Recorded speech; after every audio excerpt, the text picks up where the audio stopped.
that alley in the first place, but that's the guy that Kiryu locked onto. And, yep, as I tried to attack him, the bin bag pushed me backwards. So, wonderful game right there. It's just one of those things that once we can get a good first room in the first set piece, we're probably out of this chapter. I don't want to keep restarting this chapter. Because this run is literally 4 hours long, and the longer and longer that we reset, the longer and longer it takes to actually do anything. And I absolutely hate that. It's the other reason why I don't like Zero runs, is they just take so long at this point. Like, if we get a run going and it goes all the way to the end, we're gonna be here till 2 in the morning. I can't be asked for that anymore. I really can't.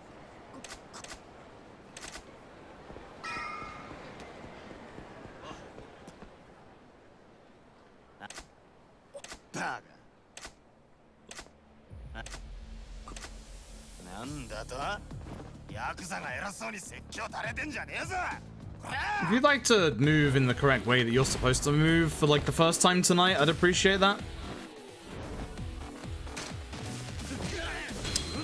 Again, you really don't want to go down this way. Bad angle. Let's hit this guy, it's fine. I'm surprised that didn't hit me, that's why I dodged, because I fully expected that to fuck me up.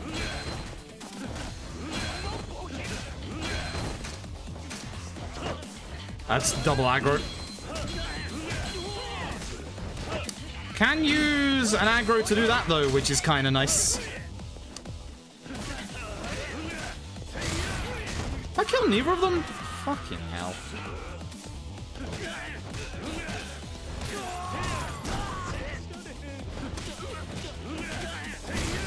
Bad. Still bad, but we can go to Bruno on this. It's a shame. You don't usually get them into a corner like that. That could actually have been kind of nice, but I'm actually a little surprised that one of them survived that, because not only did he bounce, but I did do the full combo, so I'm not quite sure what happened there. I must have missed a hit and just not seen it, but oh. The wall bounce should have done it. Just zero things, I suppose.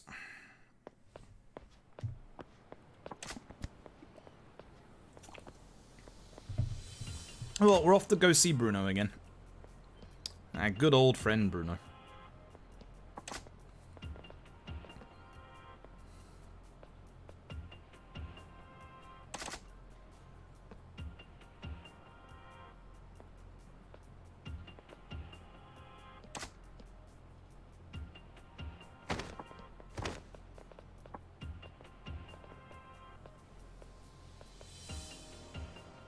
So it's like, you just skip these cutscenes, you know?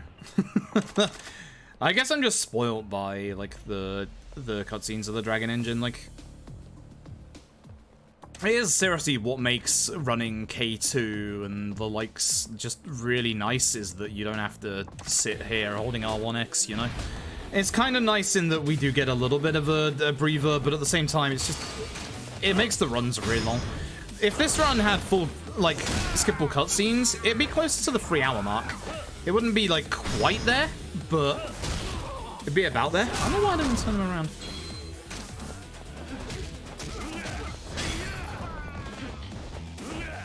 That might, yeah, fuck me up because of that. And that's why you want to make sure you get all those hits off, because that was terrible. Hoi. Doing anything that's not speedrunning.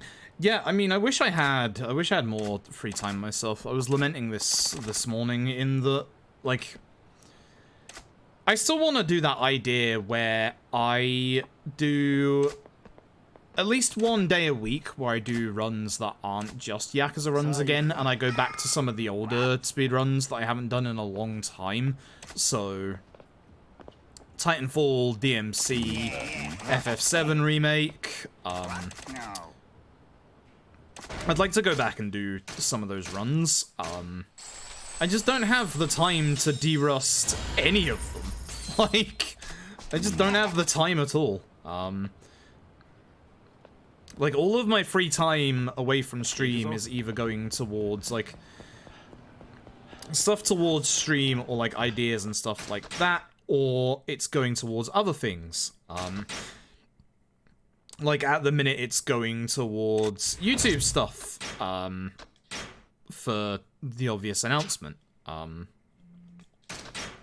So I just don't have, and then obviously other parts of my time are going to studying a few various things.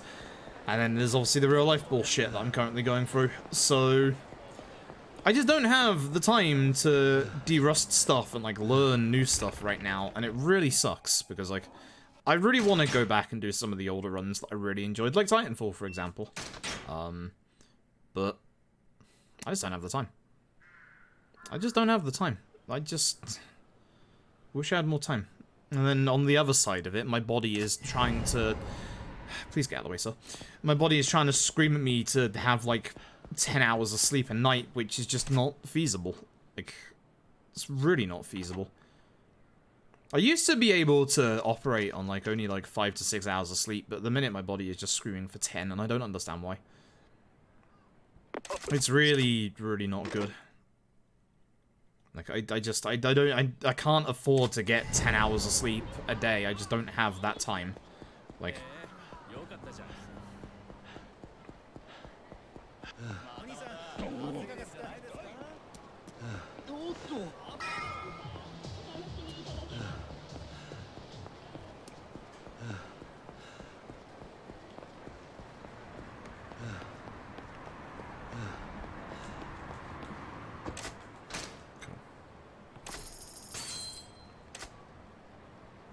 Do that LED or trophies thing? I kind of want to, but the thing is, it's hard to talk about without spoilers. Alright, if you don't want LAD spoilers, close your ears until, I'd say after Bruno. That will make it safe, because this is a long explanation. So most of LAD all trophies would be absolutely fine. The trouble is the final trophy, which is the true final Millennium Tower. That would take a fair bit of grinding for. That's... If that trophy was not in the Western list by default, I would be more willing to do that. But it's that one fucking trophy. It's that one singular trophy. And I'm fairly certain we could figure out speedrun-wise a quick way to do it. But, like... That's still gonna take hours of grinding. All trophies not platinum? You need it. It's the last trophy to get for the platinum. Yeah, it is the last trophy. That's the problem. It is, Lon. It's not the... For reference, it's not the one you unlock after the end of the game. It's the one you unlock after the one after the end of the game. So you do that one, and then you have to do the next one. And that's the one that basically you need to be... You need nearly 2k HP for. 1.8 is too little, 1.9 is just okay, but you are also looking at probably dying. Maybe not with Masochist, but it would be very, very close. Yeah, Danjo, that would be what you do, but it would still take a very long time. You need multiple jobs at 99 just to be able to survive, essentially. Good Bruno? Good Bruno? Question mark? Good Bruno? Okay. Good Bruno? Good Bruno? Okay. Okay. Good Bruno? Good Bruno? Good Bruno? Yeah. Cool. Yeah, LAD talk over. But that's the reason why I haven't gone and done that, is literally that run would probably be... I can't really put an estimation on it. The any percent is like... This would be real time as well. On console, it would be about 5 to 5.5 hours-ish. And then obviously the other stuff. That is what would be the real killer. I think that would be a 20+ hour speedrun. So I'm kind of a little, you know, really don't have time for it. Especially if I was to route it out properly and figure out, okay, this is what I want to do. This order, then that, blah, blah, blah. No fight spawn. Hooray. Good. I have to run around. So yeah, that's the problem with that, is it would literally be like a 20+ hour. It would not be. And I may or may not be planning to do a near 30-hour run. It should be obvious which one I mean by that. It should probably hopefully be about 28 hours at this point, I hope. I've made significant progress with 3, 4, and 5 speedruns. Oh yeah, it is. That's the other thing that I'm secretly working on in the background. But the trouble is, again, at the minute, I'm just so tired that I don't have... I hate you. I don't have the actual, like, mental stamina to do it, unfortunately. Where's that doubled? And I missed a hit. See? So I mean when I say you need to get all of those hits. It's a shame, because that could have salvaged that. Right, the other two would like to get scared and go together. Nope. But they did get together. Haha, you moved, idiot. Oh no. This is why you don't taunt the enemy. This is why you don't taunt the enemy. I'm the idiot now. Yeah, Breath of the Wild 100%, because I think Linkus has been doing it over the past, like, 2 days. That's why I remembered that all of a sudden. Breath of the Wild 100% is like, as you said, they allow you to have sleep breaks. I don't know what we do, because we don't really do sleep breaks, honestly. Ping Toji for super long runs. Yeah, I mean, Toji has done 0 all sub-stories, which was certainly a lot quicker than I was expecting. I was expecting 0 all sub-stories to be like 20-ish hours, not like 16. So, that's kind of nice to see, not gonna lie.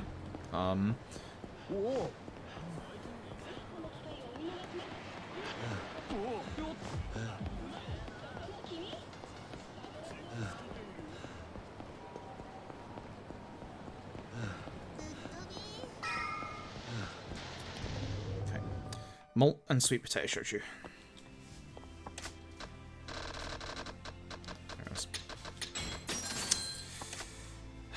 So, I used to have muscle memory for the console version of this when I was doing that shop list there, because here's the weird thing, right? Console version of Yakuza 0, you can go up the list. So you press up, you end up at the bottom of the list. Easy peasy. For some reason, the PC version had that for a single patch, and then it broke. Don't know why. Don't know why. So... that's kind of dumb. That's kind of dumb and that's kind of bad.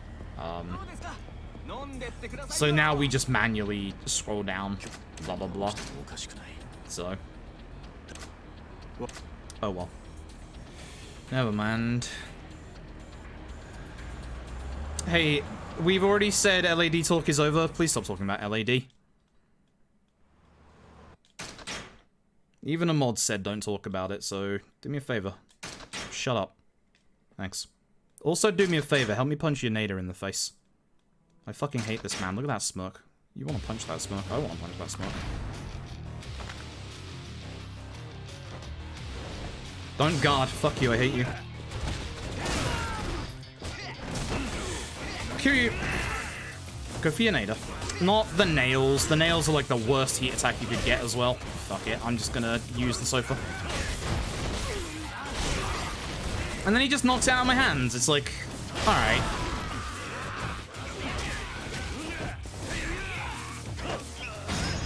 Good. Holy shit. Thank fuck for that. Fuck you, Yaneda. Now everybody goes down a lot quicker. Apart from when I get hit in the face.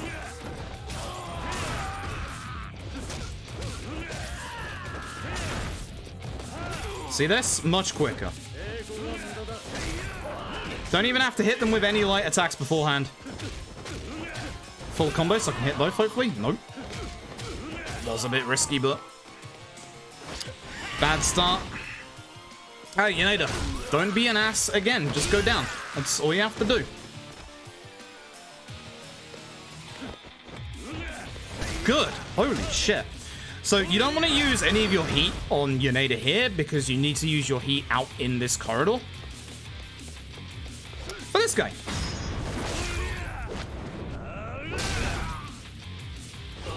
Then you run past him because what we want to do is we want to do this QTE because this spawns in the rest of the enemies. You get teleported to the next door after you kill all the enemies here. So now we go back and take care of these two. And the other three will start coming down the stairs in this time.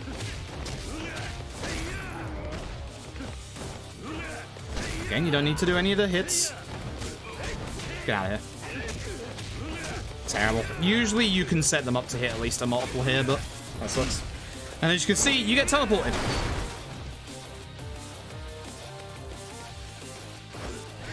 Hey, Yaneda, behave again. Thanks.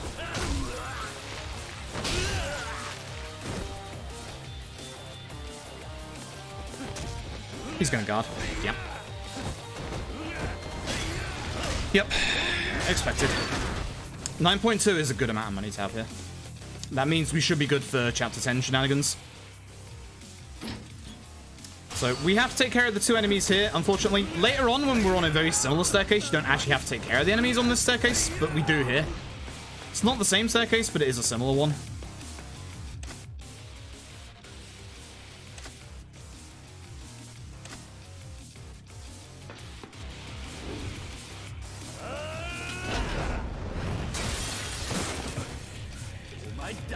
So, one person in here is going to punch me and make me upset, and one person's going to guard, usually the guy in the front.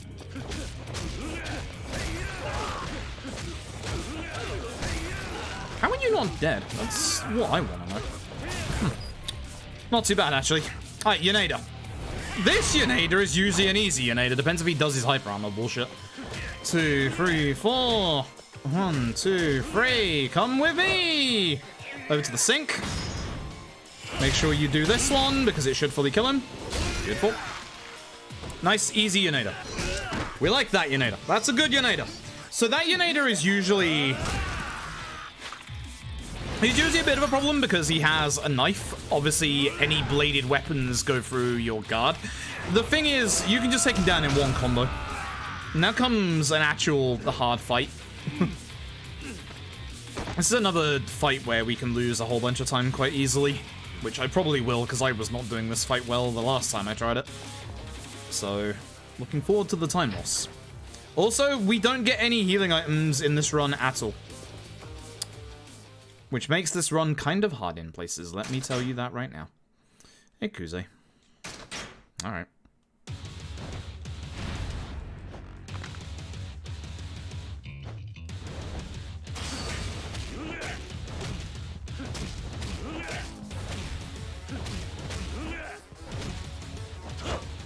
Might be a bit early to do this, honestly.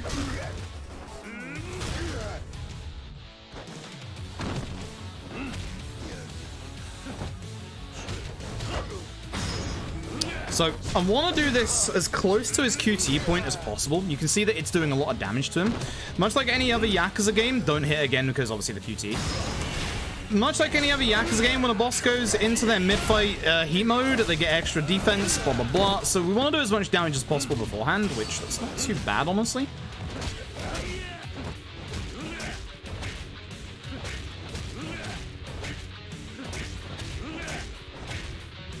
Next.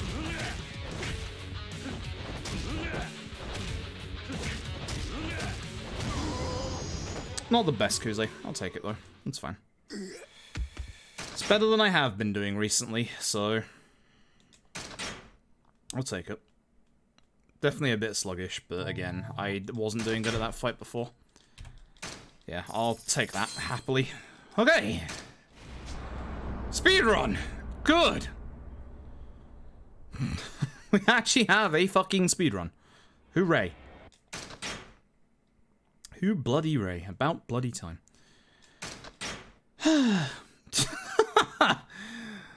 Good.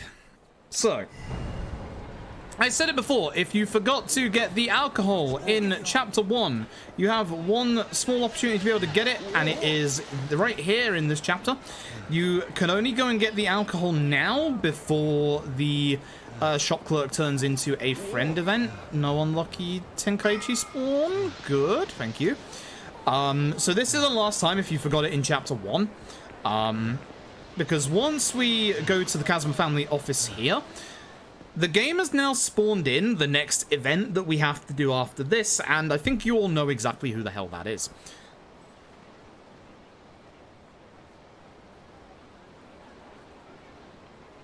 Cool.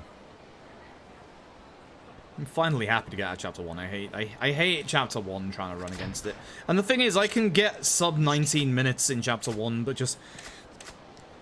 It's really, really frustrating, because, like, the stars have to align. I still had a bad first room in that set piece, but it worked out a little better when I just hit everyone with the vase. So... Okay, so... Next story beat. You can probably see him up ahead. There's a fight spawn. Oh my god. You're kidding me. You're fucking kidding me right now. You've got to be fucking kidding me right now.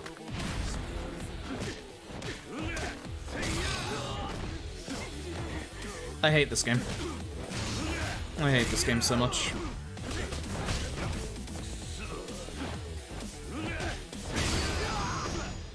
Yeah, you can get fight spawns here. It's exceptionally rare, but it happens. You're not supposed to have any fight spawns in the speedrun at all. That's gonna cost me time in the chapter. So I'm Mr. Shakedown. Your big old walking raid boss. Wouldn't happen to kill me fast, would you? Just grab me and choke me out. Thanks. No? Alright. So, there's a quick way to do Shakedown. You don't get any reward for winning, so... Thanks, Shakedown. That's the quick way. That's the second quickest way. The quickest way is for Shakedown to grab you, because when he grabs you, he chokes you and your HP just drains instantly. That is an exceptionally rare chance of happening. It's like 10% or less. So we don't ever go for that. What we do is we do what I did there. When you grab Shakedown, he hits you to knock you off, to knock you on the ground. You wait intentionally to get hit once, stand up, and then when he punches you, you saw there that it had me just enough HP to take me out of the tutorial fight. So basically just on the HP threshold that we need. And here's the thing, if you basically go down to 0 HP, you get the slowdown that you would get if you were killed by a normal group of enemies that will literally cost you like 5 seconds. Like, it is actually a big time loss. So whilst we can't guarantee a Shakedown method to grab us, and I've tried many different ways, we can guarantee that version right there. If he doesn't knock you down, he will just, like, grab you again and do the same thing as... Or you can just do the first thing as the same one where you try and grab him again.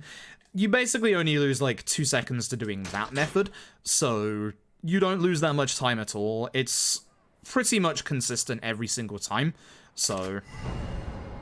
That's why we do that specific method on Shakedown, is because it gets you out of the fight, literally the fastest way outside of the choke, and then obviously you don't have to wait through the slow-mo. So, it's not too bad. Now that we're back here, we're also going to do a little bit of shopping. Again, we still need some alcohol for this chapter, one of which you can only get in this end store right here, but also we need something for Chapter 5, which you can only get here, that we're going to get right now. We're going to scroll down and get the confectionery gift box and the sake, not the coffee bin. I keep making that mistake every single time. I keep thinking it's down by 3 when it's down by 4. Either way, here you're supposed to speak to these two, and they're supposed to tell you to go to the middle of the map to find out what to do. But you can actually go straight to where we're supposed to go, which is right next to the bowling alley.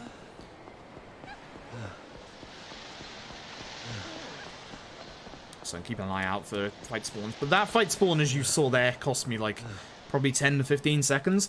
You can see there's a fight spawn down that alleyway there. Again, it doesn't matter. There's a fight spawn. Is that single guy walking towards us behind Bacchus there.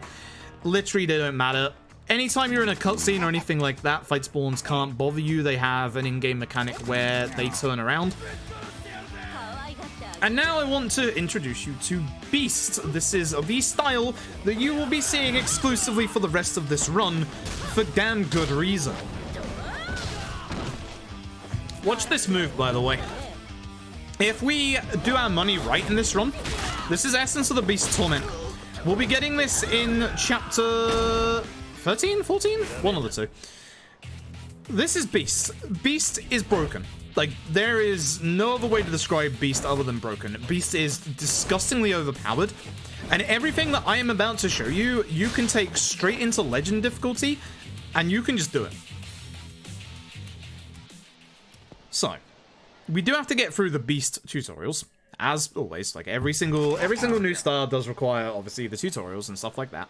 So, these guys are going to waltz over. We're going to start punching them in the face. We have to... The Beast has a method that it picks up weapons automatically, which is going to be very useful, and we're going to use that a hell of a lot. But for the opening tutorial, it wants you to use a new weapon each time, which is why we kind of stay here next to these boxes, because we want those signs to stay there. What I would like to do, not straight away obviously, is knock down as many people as possible with that to try and aggro them. Perfect, one is fine, because aggro enemies attack you faster and more times than normal enemies. Perfect. So here's what we're going to do. We're going to go into our abilities. We're going to get Power Surge 1 for the obvious damage upgrade. We're going to be getting heat retention damage because it's on the way to what we really need, which is this one on the right, Golden Fist. Increases your power when in heat mode at the second and third bar. Light attacks, please. If that wasn't impressive, just you wait. You want to use light attacks with that to fill up your heat bar to the max, which is very important for the fight after this one. Hey Zap, how did the K2 runs go?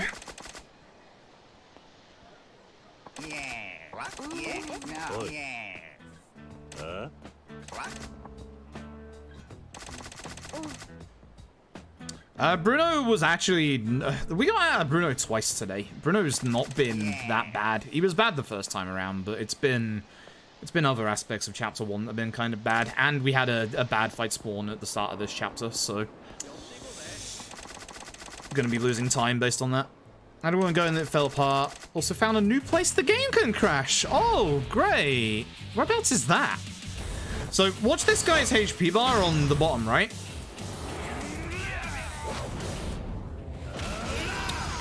Man's dead. So, this, it probably doesn't look that impressive, but this is the power of Golden Fist in that we are doing, I believe, essentially just under one entire HP bar's worth of damage with a heat attack. You'll see in a second. As well as Chapter 14, it can happen in 10, assuming it's the same Ryzen 7 bug.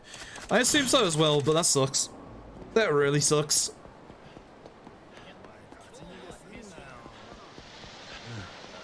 I really, really hope that if 6 is a Q-Lock port, that the Ryzen 7 bug is fixed. If it's not fixed, and they do the thing in the forums, I'm going to ask everybody to start posting about that crash. Like... Okay, the fight spawn is good. The fight spawn is that singular guy there in front of us in the suit. Those two on the right-hand side are a sub-story, so we're not going anywhere near them for the rest of the run. As long as you don't walk into the single guy that's walking around, he won't get into a fight with you, which is good. Yeah, it is gonna be.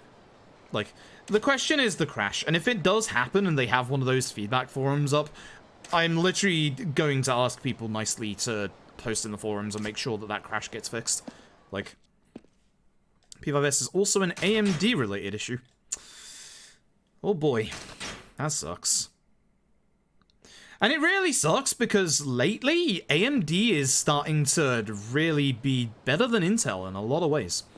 It's been a good couple of years, but at this point, honestly, I think that AMD is starting to offer better value for money than Intel. Genuinely. So...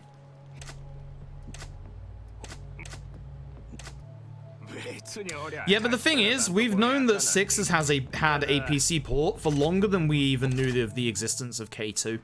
There's been evidence of it for years, which means that Q-Lock must have done it around the time they did the K2 port.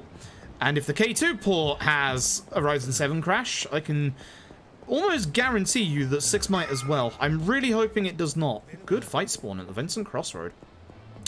Thank you.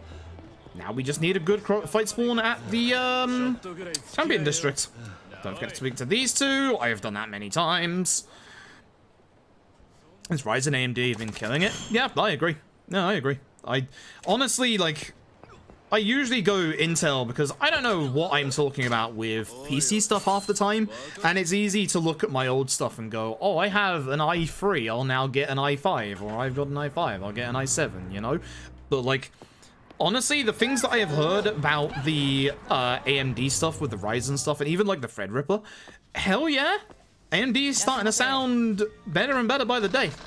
It's a shame that there's still issues with games running on AMD on PC, and that's not just exclusive to the Yakuza stuff. It seems to be in general, which sucks. But hopefully that stuff can get sorted, because, like, honestly, AMD, I think, is starting to get a foothold again, which is really nice. I feel at the minute, the AMD stuff, AMD's... I'm not sure what's going on with AMD's, like, GPUs. Yeah, kind of yeah, I don't know what's going on with their GPUs. I don't hear much about them. But their CPU stuff seems to be pretty amazing. With my broken CPU in my stream PC, I am very, very tempted to go AMD. Very, very tempted. Because that would be stream PC, not game PC, so I'd still be okay for, like, obviously game stuff here. So... Also, I might be wrong, but I think Ryzen's are easier to get right now than Intel, but I think there's just a shortage across the board because of obviously everything that's happening. I think there's just hard to get just parts in general. So like the two things that I don't want to break right now in either of my PCs is GPU or CPU. That happens, then we're gonna have a problem. That happens, Tap will be happy because the only Yakuza runs I'll be able to do are those on PS5, which is 3, 4, 5, and that's it. Oh, I guess OG1 and 2 on PS3 as well. And Dead Souls, oh great. Ishin, Kenzan. Just basically goodbye Dragon Engine speedruns. I'll become a console Dragon Engine speedrunner again.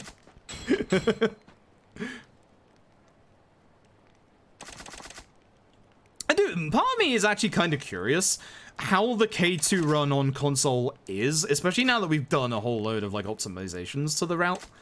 Like I am actually kind of curious as to the time that I could whittle that down to. So actually, Fist the North Star, you'll see that I didn't mention that one on purpose.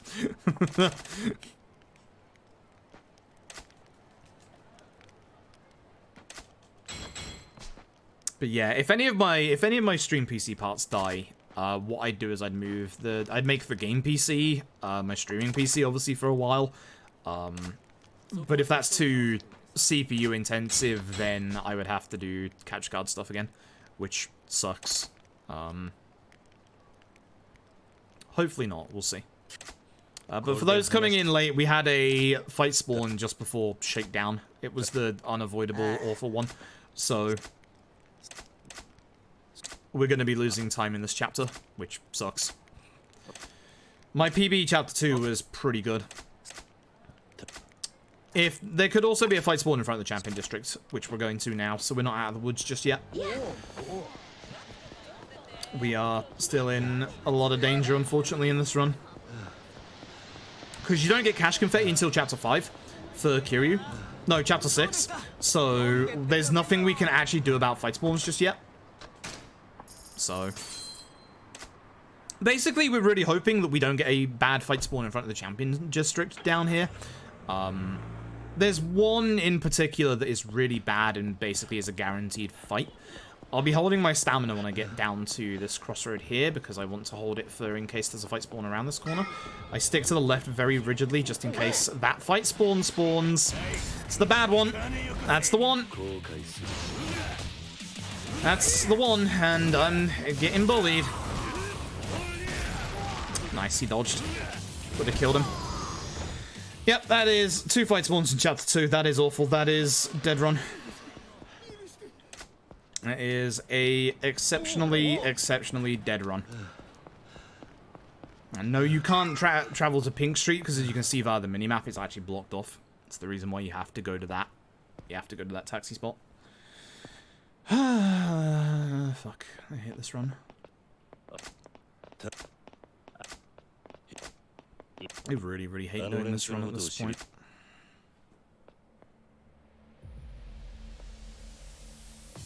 This really sucks.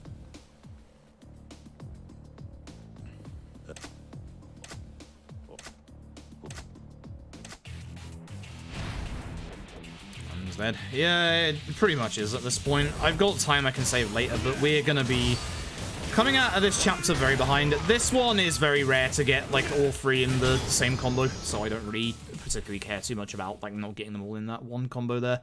But I know I did in my PB. So that sucks.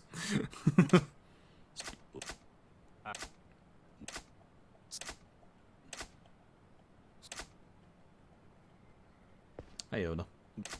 Punch you soon, buddy. I could.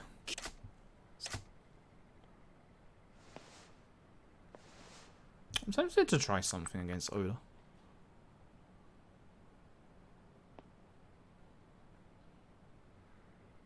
It runs pretty dead at this point anyway, so I might as well. Nah, because if it doesn't do enough, then it's just going to be very slow.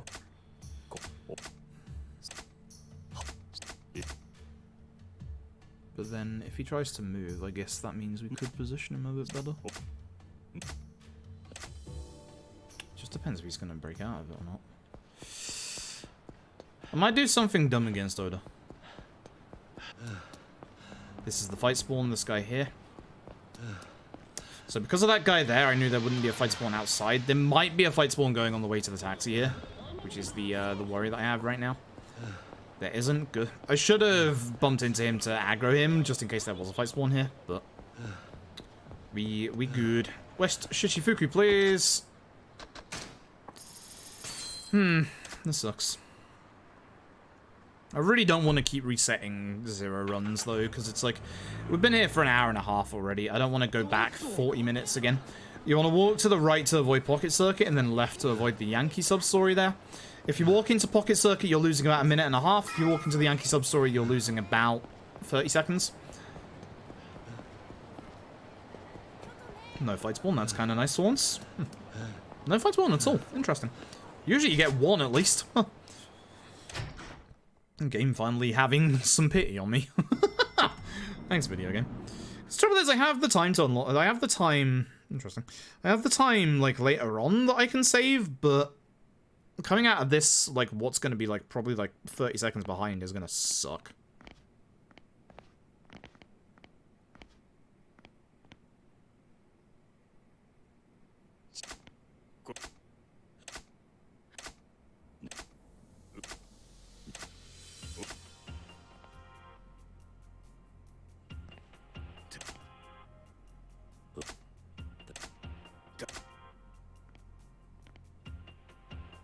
Interesting. Okay.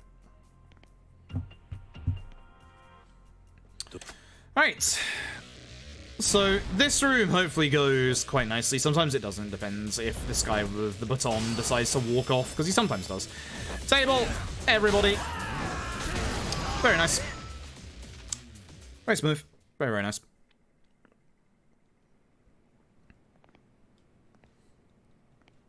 Yep, I'm 100% losing time in this chapter. Oof. Do I do the dumb thing against Oda? Do I do the dumb thing against Oda? I should do the dumb thing against Oda.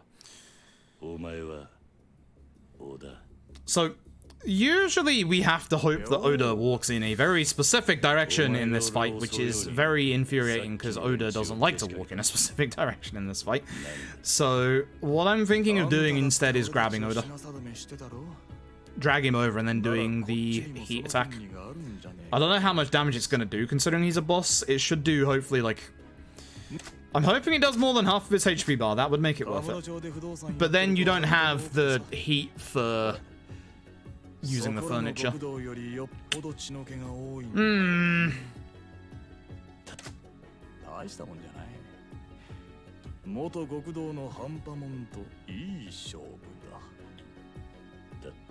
I could just not do the heat move and just throw him, I suppose.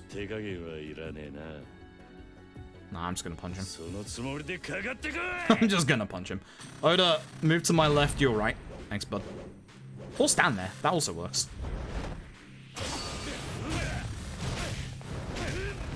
That's the one. I didn't want to have that sofa go away, but 3 hits and then a heat attack. That's good damage. That's very good damage. The point where I can just get a chair now. Oh, if only I could have picked up that other sofa, that would have been really good. That's okay. That's not a bad Oda fight. I'll take that, honestly. Can go a little quicker, but in terms of actual fights, that's not too bad. And there you can see the time loss from that random fight encounter that we had. There you go. A good 15-ish seconds. Ugh. Terrible. That's why you don't do any optional fights in this run, because it literally costs you. Alright. This man's AI was massively aggressive in my PB, which means he won't be here. We are literally at the mercy of whether this guy attacks us fast or not. We want him to do a specific attack for his final attack. Do the punch. That's not it. So if he does the punch, it's a long enough attack that you can get through to doing a heat attack as soon as the second phase begins.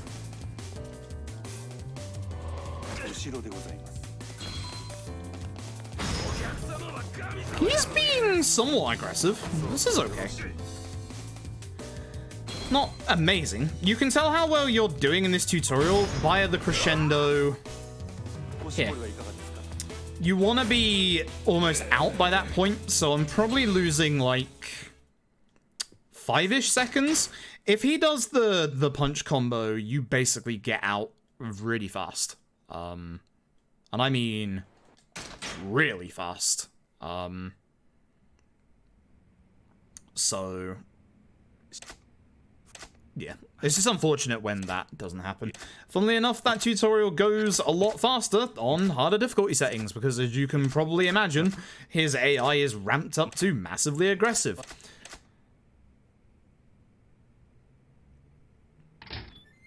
Either way, it's Majima time. Also, this door is broken, you'll see later. This door is insanely broken. Like, it's great. That door's hitbox does not work. And I mean that in a good way, not a bad way. But beginning with this chapter, you'll see that we have a couple of dialogue choices. I'm going to be picking some dialogue choices that have more dialogue, but actually aren't short, aren't slower even. So this one has more dialogue to it, but it has less unskippable animations, which means that we can literally get through that dialogue faster by picking the option that has more text, because we can just skip through it.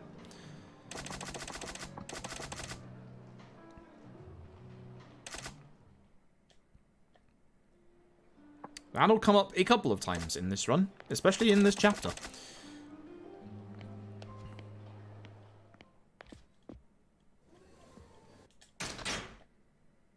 I have forgotten the dialogue choices for... What's her face? It's the bottom two, isn't it? Yeah, it's the bottom two.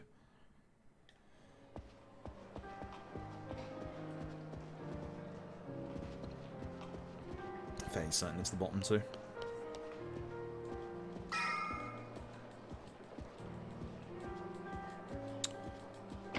Right, so... we're now going to get into the next part of the tutorial for Majima's Fugstar. Shakedown is already on the map, by the way. There's no grand introduction to Shakedown with Majima. He's just here. Speaking of just here, it's your old pal and mine, Kameki. Going in this game via Kameki, you'll understand why if you play the video game. So, this is the tutorial I was talking about earlier that has a slight chance of doing the wrong heat attack, which is infuriating, because it means the tutorial will not go quickly. So, we start by doing the poke in the eye move, which I kind of hate. I don't think there's much use to this move. He didn't do it straight away. Come on, Kamaki, there you go. Sometimes he'll attack you straight away and you just get it off at the start.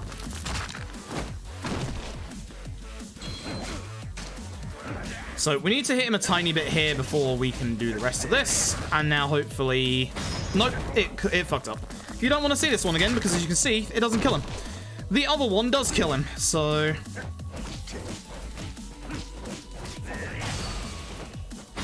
That one. There's also one for when he's on his front. I don't know why that fucks up sometimes. It's infuriating when it does, because that literally cost me like a good 5 to 10 seconds. Like, I just lost 5 to 10 seconds to the glitch. Like, it frustrates me, that one. I don't understand why that one messes up. Because it shouldn't do the one that's behind him, because he's on the floor and I'm not behind him. Like, it should not do that one, but it just glitches out and does that one. So, we're off over to Odyssey. This is a rival club. We're going to go and poach one of their best girls for the grand. In the grand scheme of things for the plot, there's not much that this actually adds.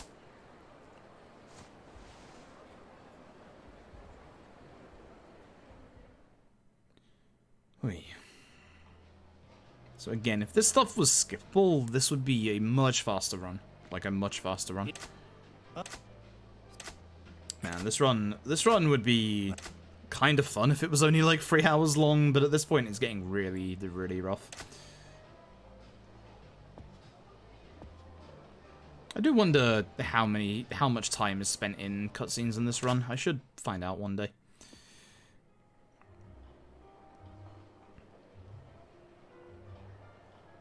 Either way, we have to inspect the entire bar, and for some reason on DualShock, the camera sensitivity is like massively, like stupidly large, as you can see there. I don't know why. It does not help. You think it would. It does not. It makes things even more awkward.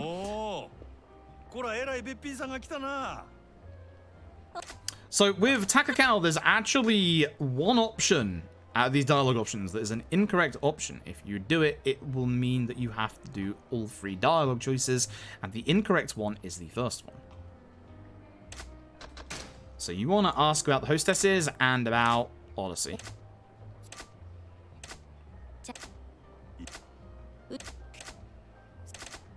It's because of frame rate? Oh, interesting. I thought it was because of the DualShock. Huh. Cool.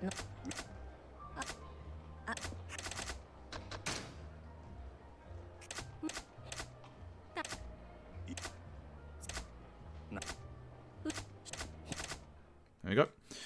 Lovely. So you only have to do the 2 if you do the bottom 2 options. And you have a skippable cutscene, and then you have an unskippable cutscene. Also, this is usually one of the points where we see Shakedown during the run. He loves turning up at this point. Also, I need to... Oh god, it's going to be so hard to get K2's taxi list out of my head.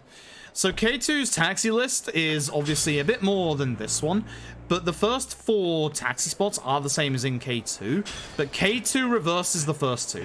Although K2 does obviously add a taxi to like Kamurocho on there. So East and West are reversed in K2, and I've been doing a lot of runs of that lately, so... Feihu. Here we go.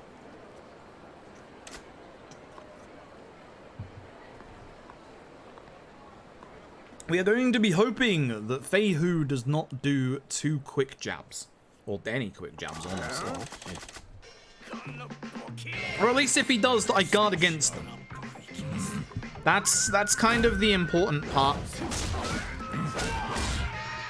That doesn't happen very often.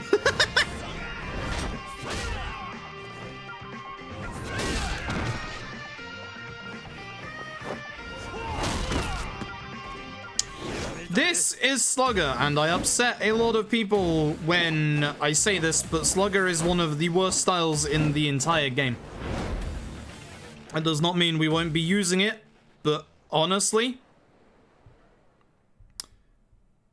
it's bad for a couple of reasons, and I will explain those reasons as we go.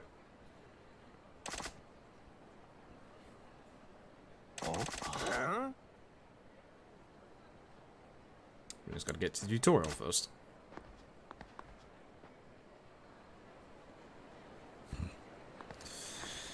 Yeah.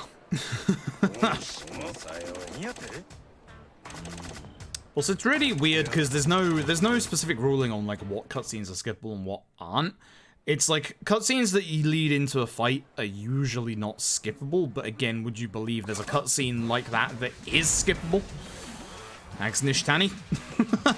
So, we have to change the slug up, then we're going to make sure we don't get hit, but what we're going to do is going to position ourselves over here specifically, so that Feihu is not next to a wall. Feihu has 2 quick jabs, that's one of them, fuck you.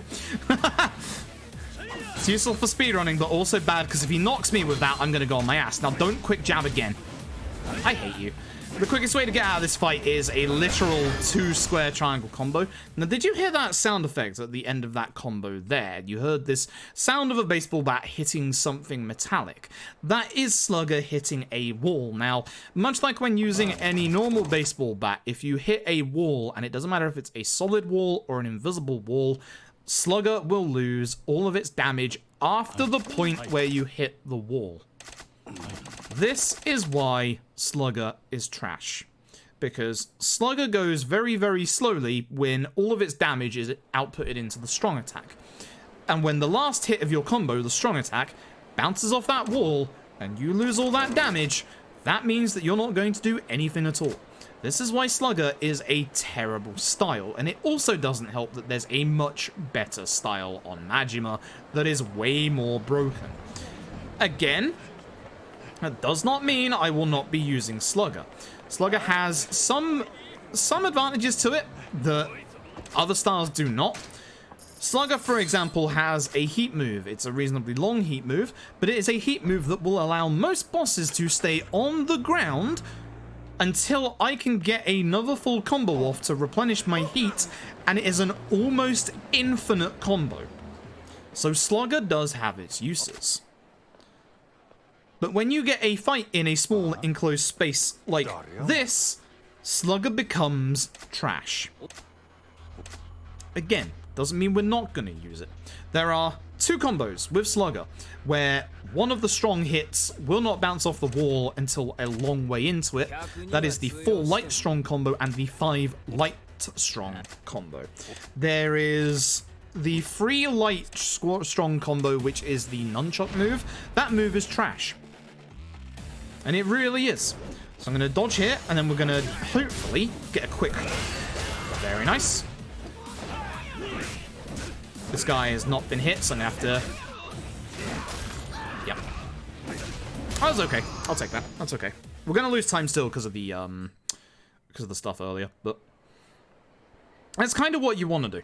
That's kind of what you want to do to not basically bounce off any walls and stuff. But you will see that I will never, ever use the triple light strong combo. And now that this chapter is gone, you'll never see me use Slugger in a normal fight ever again.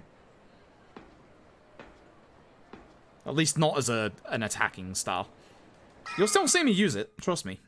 As I said, there's an almost infinite we can perform because of it. Lost 6 seconds because of that. Cool.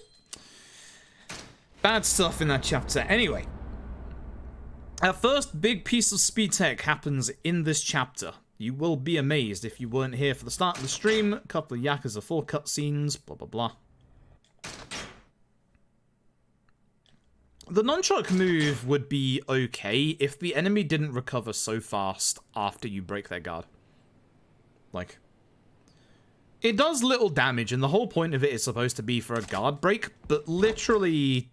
It does so little damage that it's not worth it. And when the enemy can just guard it again after you've broken their guard, what's the point? It's a useless skill. Conceptually, I like Slugger, but it's just terrible. And it really is. Anyway, quickest and safest way to get to the ground is via taxiing, so we'll be taxiing quite a lot. In this chapter, and this is a definite rule. You must not, under any circumstances, get into a fight with Shakedown. Story-wise, we need 50,000 yen to be able to carry on the story after the next set of story cutscenes. If we get into a fight with Shakedown, we either have to win the fight because we can't lose our money, or... we have to lose the fight to get out of the fight and then fight another normal fight after that to get some money back. The trouble with doing that is we also lose all of Majima's early game damage. Because here's the weird thing. For Majima's upgrades in this run, you only need 4 million yen. It's the same on Legend as well. Again, the strats that I am showing you can be taken over to Legend because what you're going to see in a little bit with Majima is something not quite as broken as Beast, but is still exceptionally broken. Much more so than either of his other styles. Also, we should talk about shakedown spawns, because shakedown spawns are a little different than normal enemy spawns. So, the way that normal enemy spawns happen is that when I've taxied here, normal enemy spawns have disappeared. Enemy spawns spawn around you in kind of a circumference. So, away from your eyes being able to see them, but close enough that you'll be able to get into a fight with them if you walk down a street. That's the reason why, when you play these games enough, you kind of know with certain ones, okay, that fight spawn is there, therefore, like if there was a fight spawn here, I would know there wouldn't be one around this corner to the right. There usually isn't one around this corner to the right anyway, because of the cutscene, so there might be one when we go around this corner to the left, for example. Usually it's to the right, but you never know. The other thing is, there could be shakedown. So, Shakedown operates on slightly different rules. Even though normal fight spawns despawn if you taxi away from the area, Shakedown does not. Shakedown stays in that position until you reload the map. Me going into my hideout here would count as reloading the map. Me taxiing, surprisingly enough, does not count as reloading the map. So by going into places like Ebisu, Smartburger, etc., you can despawn Shakedown. Now, the nice thing about Shakedown is there is a radius on his spawn. So he can't spawn literally in your face.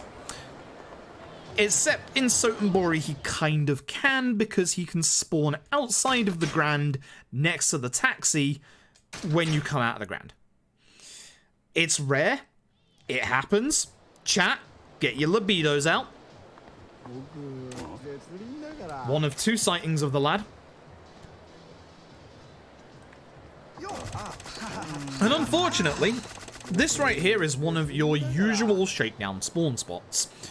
And we need the money for after this bit. Thankfully, he's not here. If he's here, you have 2 ways of dealing with him. Go into Ebisu on the right, or do this sub-story on the left. Now, the trouble with that is, if Shakedown gets into a fight with you on the exact same frame that you start the sub-story, you're gonna love this one. Shakedown joins you in the sub-story. He stands next to you. He waits until the sub-story is over, and then he gets into a fight with you. Thanks, Shakedown. There's a clip of it somewhere. There's a clip of it somewhere. It happened to me about 2 years ago, I think. It was a very long time ago that it happened. I've had it happen twice. I managed to replicate it. But yeah, Shakedown can join you in that sub-story. He can join you in any sub-story. He will wait until the dialogue is over. Essentially, we got into a fight on the exact same frame that we got into the sub-story. And then as soon as the fight was done, it put us in the sub-story, and then it basically made Shakedown fuck us over. So, it was the end of the run, if you could believe.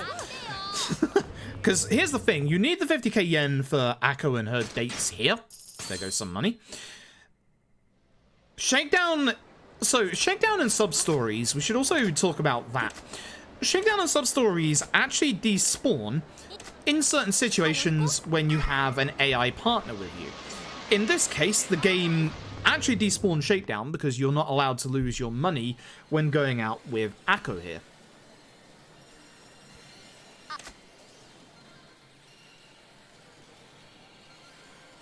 But there should be a clip of it somewhere.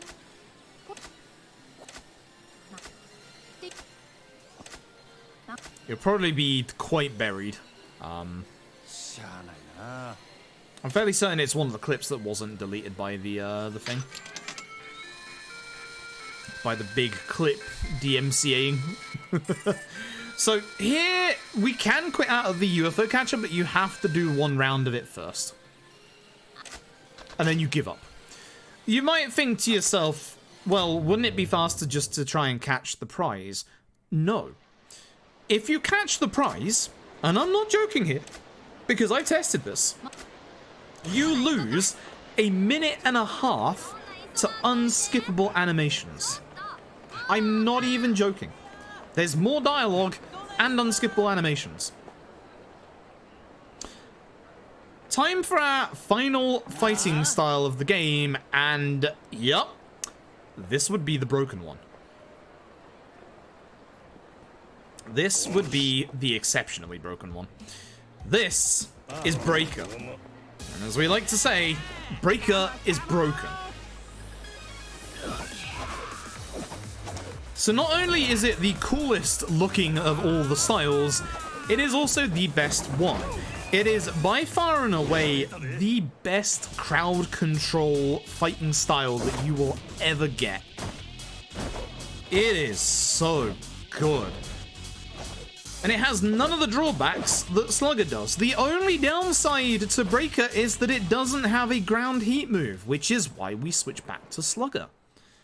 You'll see Nishtani strats actually you won't see them real soon. You'll see them in a bit. But what we're gonna do here, even though we're on our date and even though we do need money for the disco, we have enough money to go down to Breaker and get our first Power Surge level. This is the first 2 million yen that we need. The nice thing is, this is going to help us with a couple of early fights and with an early boss fight. And we didn't get the bad spawn outside of Maharaja. So, when I say bad spawn outside of Maharaja, I'm not talking about a fight spawn. Because you can't get into a fight spawn until you have done the tutorial for Breaker. I am talking NPC. There is one set of NPCs in this game that is a solid invisible wall. It is the block of 4 NPCs. You've probably seen them. You've probably tried to run through them only for the game to completely stop you. Every other set of NPCs are run-throughable, but the one that spawns outside of Maharaja, which also spawns outside of Serena, you cannot run through. It is one invisible wall. The 3 sets of NPCs, runnable through. The 4, nope. And that's how you can differentiate it. If it's the 4, you know you can't get through. This guy needs to not be an asshole. He's been an asshole a lot recently. Short-tempered man. It me. So. Switch to Breaker. Cancel out. And then do this move. Triple, light, strong. I don't like that you ran away. That sucks. He usually doesn't. Usually you do this in one combo because everybody stays there. But this guy decided to just walk off. He was going off on a holiday. Fair enough. But that's the combo with Breaker that you're going to see the most. It is absolutely broken. You can get yourself across pretty much every single fighting arena in one single combo with it. It does a very good amount of damage, not a ludicrous amount of damage like Beast does, but it does an insanely good amount of damage, and it basically is very, very good for keeping enemies down. No fight spawn is a good sign for once. Thank you very much. So, as I said earlier, you can see fight spawns in like these cutscenes, so did you see him? I saw him. I saw him. He was down there. Shakedown is over on our left. He's down there. Thankfully, we're not going that way. We're going this way instead. So this is the guy we saw bring dancing on the bridge. He's going to be our move tutor for Breaker. Now, every single one of your styles in this game that you've seen in the speedrun has a move tutor to it. No fight spawn, good. Although that actually might not be a good thing, because that means that there might be one down the alleyway. No, it's right there. That's good. That's very good. That means there shouldn't be one down here to the right, which means I should be free to just run down here. Perfect. Not out of the woods just yet. That's why. Hello? Well, I was going to despawn them with a vending machine that I got lucky to have be active, but hey, no need. They're blind. Cool. Cool. Not bad. That's the good part. So the trouble with that bit there is you have to walk down that alleyway to get to Higuchi Kaikan, 'cause it's the quickest route. You can't go the other way through the alleyway because there's a sub-story there. That's the reason why we don't take that route. So, the nice thing is, I had very lucky sets of spawns there. What was I gonna say? The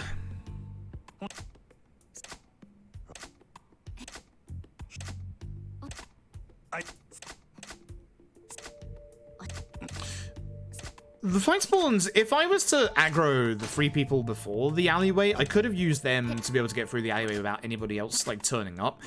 I could also use the vending machine that was in there that was active to despawn the group of enemies that were there because they were close enough. Didn't have to come to that, thankfully. You can also have shakedown spawn in there. You can also have a very unlucky fight spawn where it's the enemies picking on the civilian, which would cost me time because they would block the way. So there's essentially 3 different enemy spawn locations in that alleyway, and we got lucky. So it's one of those things that's just, you'll get lucky with your fight spawns or you'll get unlucky with your fight spawns. But that alleyway there is one of the reasons we'll be picking up cash confetti on Majima later on. Even though cash confetti, and this is what people don't expect, cash confetti, that is mandatory on Kiryu, optional on Majima. But we get it on Majima anyway, because with Majima, we're going to be doing a lot more running around than with Kiryu. And for a lot longer distances, that's for sure. You think it got deleted? That sucks. It probably did. It probably did. That sucks. That really sucks. I saw it had enough views. Oh well. Never mind. I wouldn't know which, like, it wouldn't have been in a PB because I reset after it, so I wouldn't have made a highlight of it.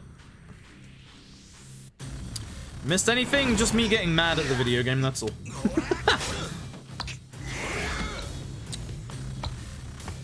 What are we doing for time? We're gonna be losing time, I think. So, as you can see, your usual breaker combo, we can get a little bit of extra damage with the furniture over there, and also give a quick little kick there as he's getting up. Now, you saw it earlier with Kuze. Every single fight in this game that has a mid-fight QTE like this, you have to do the mid-fight QTE. So, you have to do that QTE there. So, even if we got Massive Man down to 1 HP, he would still take that QTE. Oh. Huh. That's interesting. Okay. That wasn't what I was expecting. Alright, so. In this fight, we're just going to try and take care of the guy with the gun first. This is the first chance we'll have to talk about very good fight. First chance we'll have to talk about the hierarchy of the enemies that you should aim for. There are 3 tiers. The top tier, the ones that you want to kill first. Guys with guns. Fuck guns. Simple as that. That's an ironclad rule over pretty much every single Yakuza run. Fuck guns. The second tier is for enemies that have stun guns, stun rods, stuff like that. Stuff that basically stuns you and gets you on the ground. The third and final tier is split into kind of 2 mini tiers. The first part of that mini tier is enemies that have like baseball bats and stuff like that. Oh, knives are also in tier 2, by the way. Baseball bats and stuff like that. Just things that knock you over that are annoying. And then slightly under that is normal enemies. Normal enemies apart from large lads. Large lads go into almost tier 2, but the first part of tier 1. Large lads are annoying, to put it bluntly. Now, aggro enemies, when normal enemies get aggroed, they rise a couple of places, because when enemies get aggroed, and you can tell they're aggroed by like the red mark above their head, like the red cloud and stuff like that, they gain massive amounts of hyper armor, and they will also basically punch you out your combos. That's the reason in its entirety why the very first tutorial in chapter 1 is so frustrating, because when you have a group of 4 enemies and 3 of them aggro, that's it. Like, you're in for a world of hurt. Well, I've had it one time, like, where all 4 of them aggroed. I just reset. It's like, nothing good is gonna come from this. So, yeah. That's essentially your hierarchy of enemies and who you go for in Yakuza runs, which is why you go for the guy with the gun there. Now, it's time for the stealth section. If you weren't here for the very start of the stream, you might notice something about the stealth section. I'll give you a minute. I'll give you a minute to try and figure out what's different about this stealth section.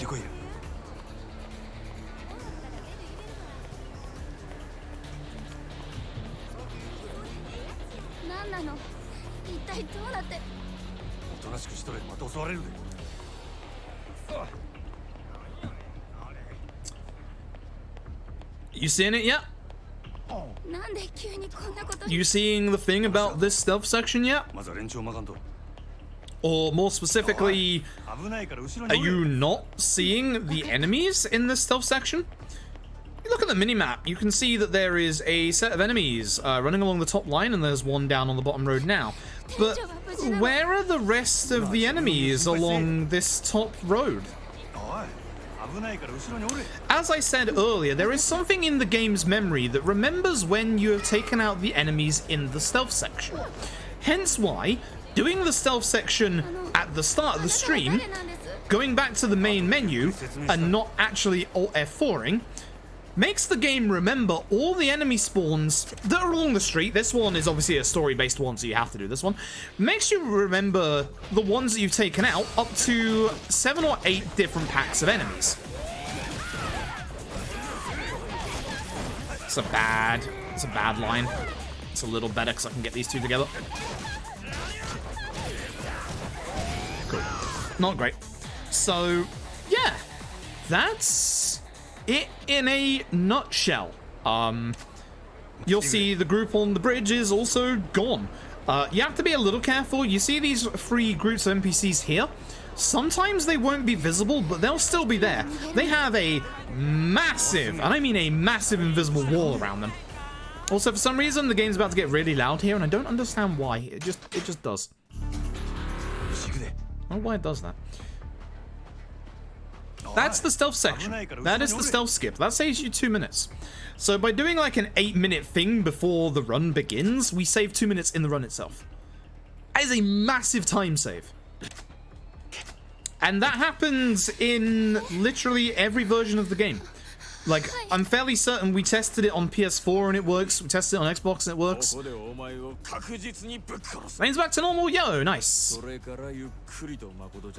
Might take me. Yeah, that's the one. That is the one. That is definitely the one. And that's one of the other things that made us think towards, like, the whole, like, stealth skip stuff. It's so weird. You don't want to go down this alleyway, because as you can see, sometimes one enemy can survive.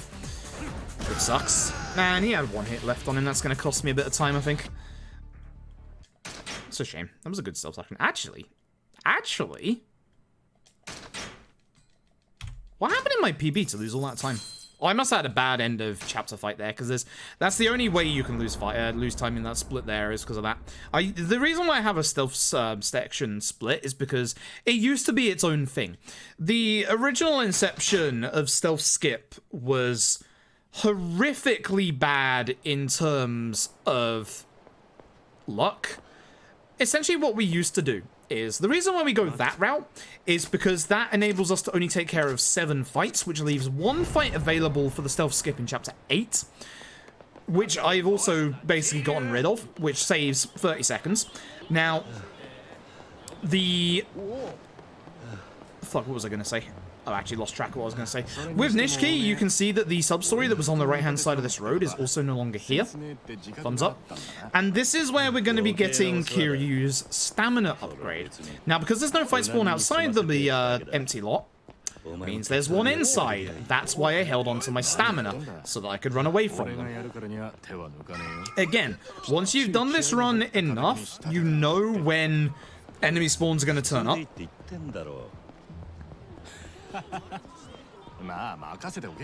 You might be wondering why I'm taking this little detour. Hi, Bob. Don't speak to Bob. Bob is DLC. We don't deal with DLC. But we do get our stamina upgrades. And disposable income 1. Disposable income 1 will be useful in a chapter. Not just yet, but it will be very useful. And now we get our suit. Cool. Nice. And if you exploit other things for things if it doesn't memory right, we've tried other things, and unfortunately we haven't found anything else that works. It's just really weird that it's just the stealth section that works. It's so bizarre. Like, I cannot explain to you why that works. Like, it's just so weird how it's just the stealth section, but here we are. For taking 8 minutes out of our day to skip 2 minutes during the run, I'll happily do that. I'll happily do that. Like, as long as you don't Alt F4 the game, you can just return to title every time and you don't have to redo it. So, it's not that bad of a skip, honestly. It's just getting a run to this part is the hard part. So, if I spawn in the middle of the street, that's fine. I'm going to run to the right-hand side past it. But we now have stamina level 2, which allows us, as you can see, to run all the way to Cafe Alps. Now, we're going to pick the correct options here, surprise, surprise, because that's the quickest way to do this. Doing the correct options here also gets you a trophy/achievement, but unsurprisingly is also the quickest way to do things. The incorrect stuff has more dialogue, but it also has more unskippable animations. There is one QTE in this game that occurs outside of a fight, and it's this QTE here. Now, this QTE gives you a lot of time to respond to it, even on harder difficulties. If you mess up and you fail this next QTE coming up, you lose, and I'm not kidding you here, 1 minute and 45 seconds. A whole minute and 45 seconds. It's the end of the run. So don't fuck it up. But as you saw there, you have so much time to do it. So you can take half a second to make sure. Basically, Oda and Kiryu do this kind of comedy play between the two of them, and that's the reason why it takes so long. So you might remember back in chapter 2, we got the confectionery gift box. It is actually for this chapter. And if you thought the stealth skip was interesting speed tech, just you wait. We got some in this chapter as well.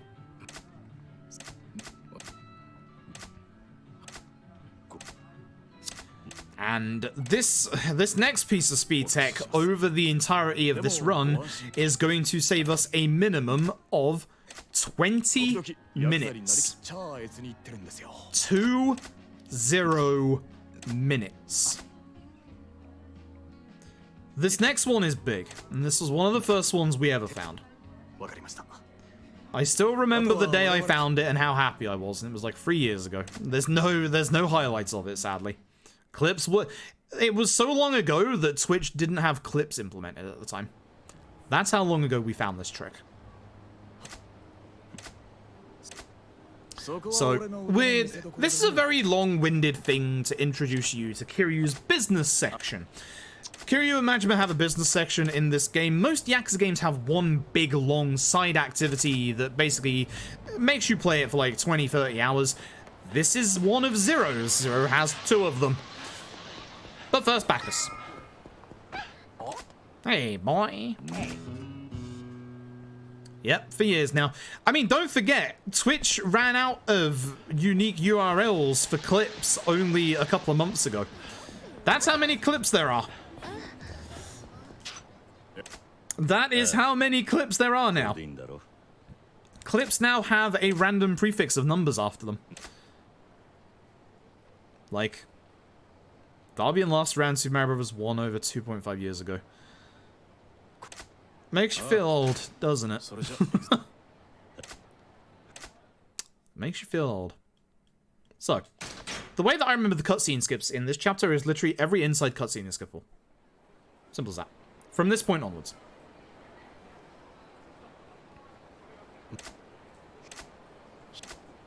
Simple as that. Yeah, it's...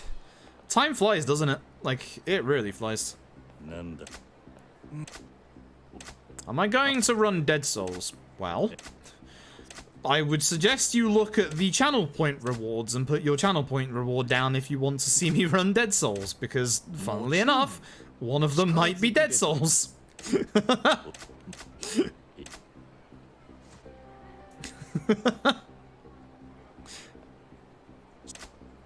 I might give you your answer.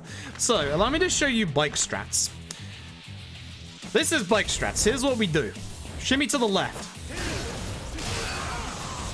He dodged. I hate you. Oda did nothing for once. That sucks. Usually Oda, like, does a few attacks and actually, like, takes care of one of the enemies, but Oda decided not to do anything. That's bike strats. You pick up a bike and you use a bike. That's bike strats. Bike strats are great. You don't have to think about them. You just grab bike, start swinging. If you miss a guy, oh well, keep swinging. That's going to cost me some time in this chapter. That is actually going to cost me a fair bit of time in this chapter. That sucks. They will not release Dead Souls on anything else ever again. Like, you cannot understate how abysmally bad Dead Souls did sales-wise in the West. The Dead Souls name is absolute toxic. Like, even people who have not played Dead Souls just run with the narrative that Dead Souls is the thing that killed the series in the West and that it's one of the worst things that you'll ever play. When it's not that bad. When it's really not that bad. I found a newfound appreciation for it on, like, with speedruns. I'm not saying it's the best game.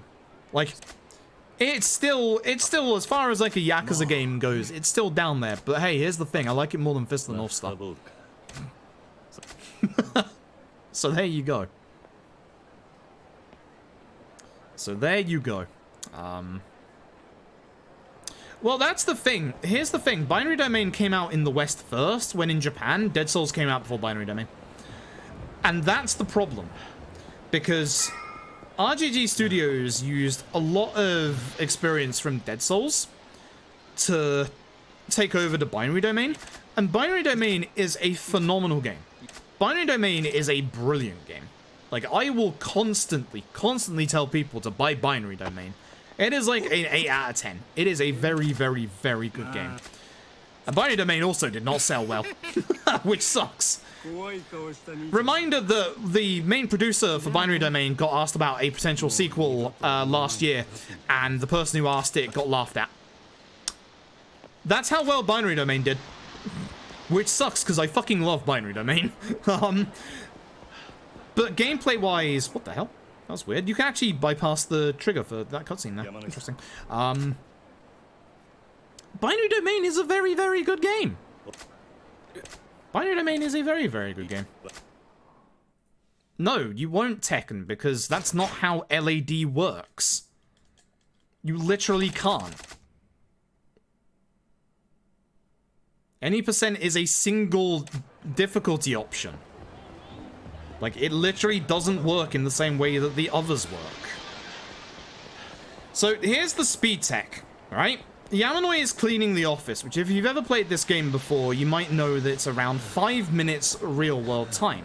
So we've got some time to fuck about, basically. So let's go into Club Sega and play some Outrun, shall we?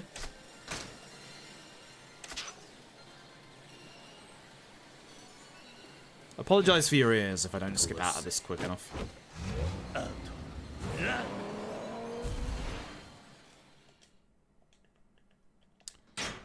We are in a speedrun though, so we should probably just leave and get on with the actual run itself. And there is the pager indicating that Yamanoi is cleaning the office, which means we've just skipped a 5-minute real-world wait.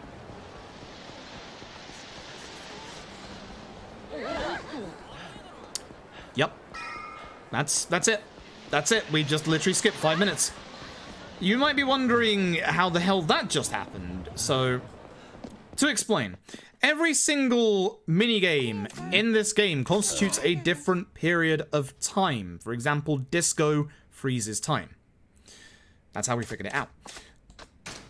So, by going into Club Sega and playing one of the arcade games, say Outrun or Space Harrier, we literally, I think it's somewhere between 7 to 10 minutes each minigame takes. We don't know the exact time. Hey, good menu. But that is literally it. Now, we get given some money here because we have to go out and buy a property for the business. Unfortunately, the game is very, very clever here. You might be thinking to yourself, what happens if you spend the money on ability points? Well, you can't. The game actually gets rid of the ability menu at this point. They knew cheeky people like me would try and level up here. So we get this cool cutscene. We get Smug Kiryu. But the nice thing out of this is we do get a couple of completion points out of this. And also, we actually got given 15 million yen to buy the business when the business itself only costs 14 million.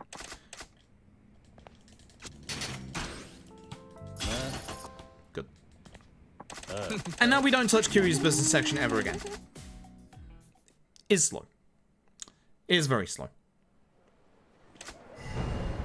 But that 1 million yen can actually be the difference between getting the early power upgrade in Chapter 10 and not. I have had it be as close as 30,000 yen in runs before. And again, it all depends on how you take fights and stuff like that. So you have to be very careful. This cutscene is skippable, but it's one of those cutscenes like in Kiwami where it's only skippable once the mid-cutscene point happens, which is when you get drunk, ironically enough. Well, the thing is, it's one of those things where it's very expensive to patch things. Like, to go back and actually patch things, it's very expensive. That's why you won't ever see K2 get the Ryzen 7 glitch patched. Which is what makes it kind of painful, because that's an actual game-breaking thing that does need to get fixed, unfortunately. Which is why, again, if it happens in 6, I will be all over those forums saying, hey, please fix this. Like it happened in K2, please fix this.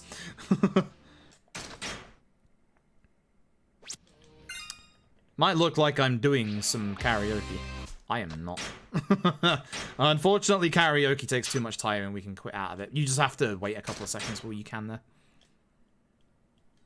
Poke silent and ask him. Well, here's the thing, Lon. People tried using... And no, we did. No, we did try Silent Patch. Multiple people tried Silent Patch, and it didn't work. It still crashed for them. Like, before the pause rule was implemented, I told multiple people to test it out, and all those same people still crashed. So.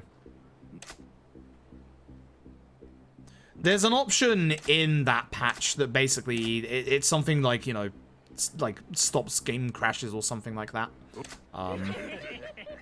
But it didn't work, so that's why we got the old pause thingy. Alright, so for this fight, you'll notice that the guy we hit with a bike is in this fight. It's that guy right there with the glasses. He has a knife. You know the rest of this. We go for him first. He's the only one that has a knife in this entire fight, and we need to use that knife to be able to kill Okabe quickly. So we're going to start off by throwing hands, just to stop Okabe from hitting us. I need this knife. Oh, I'm going to grab him instead, because that's how Kiryu does these things. Nice, I was close enough to the wall to do that. He's on one hit, that's fine. We'll just kill everybody else in the meantime. That was okay. Not great. That was okay. That's fine. That is fine. We'll go with that. Ooh. Ooh. Ooh. Ooh. This is the first time I have been able to say this in a very long time. We're ahead in a Yakuza 0 run. I haven't been able to say that in months. Almost maybe even like a year. That's... ooh. Alright. Hey, Shakedown. Having a kip over in the bench. Now we know where he is, so I don't have to worry about him here. Although, he can respawn, I believe, from the tutorial. So we'll see. Right, no... actually, no, this is the fight spawn here. So I'm going to bump into him. And then I don't have to worry about my stamina going into here. Not too bad. Usually, I know there's not going to be a fight spawn in here because he was out there. But because of that, I know I can just... ooh, camera.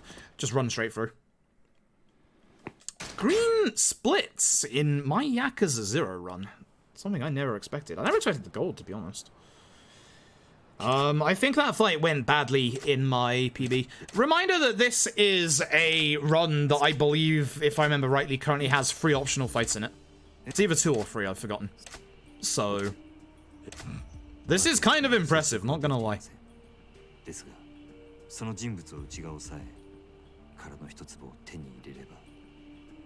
So once again, going back to a couple of hours earlier, this is why I didn't want to stop running Zero. Trust me. I know what's good for me and what isn't.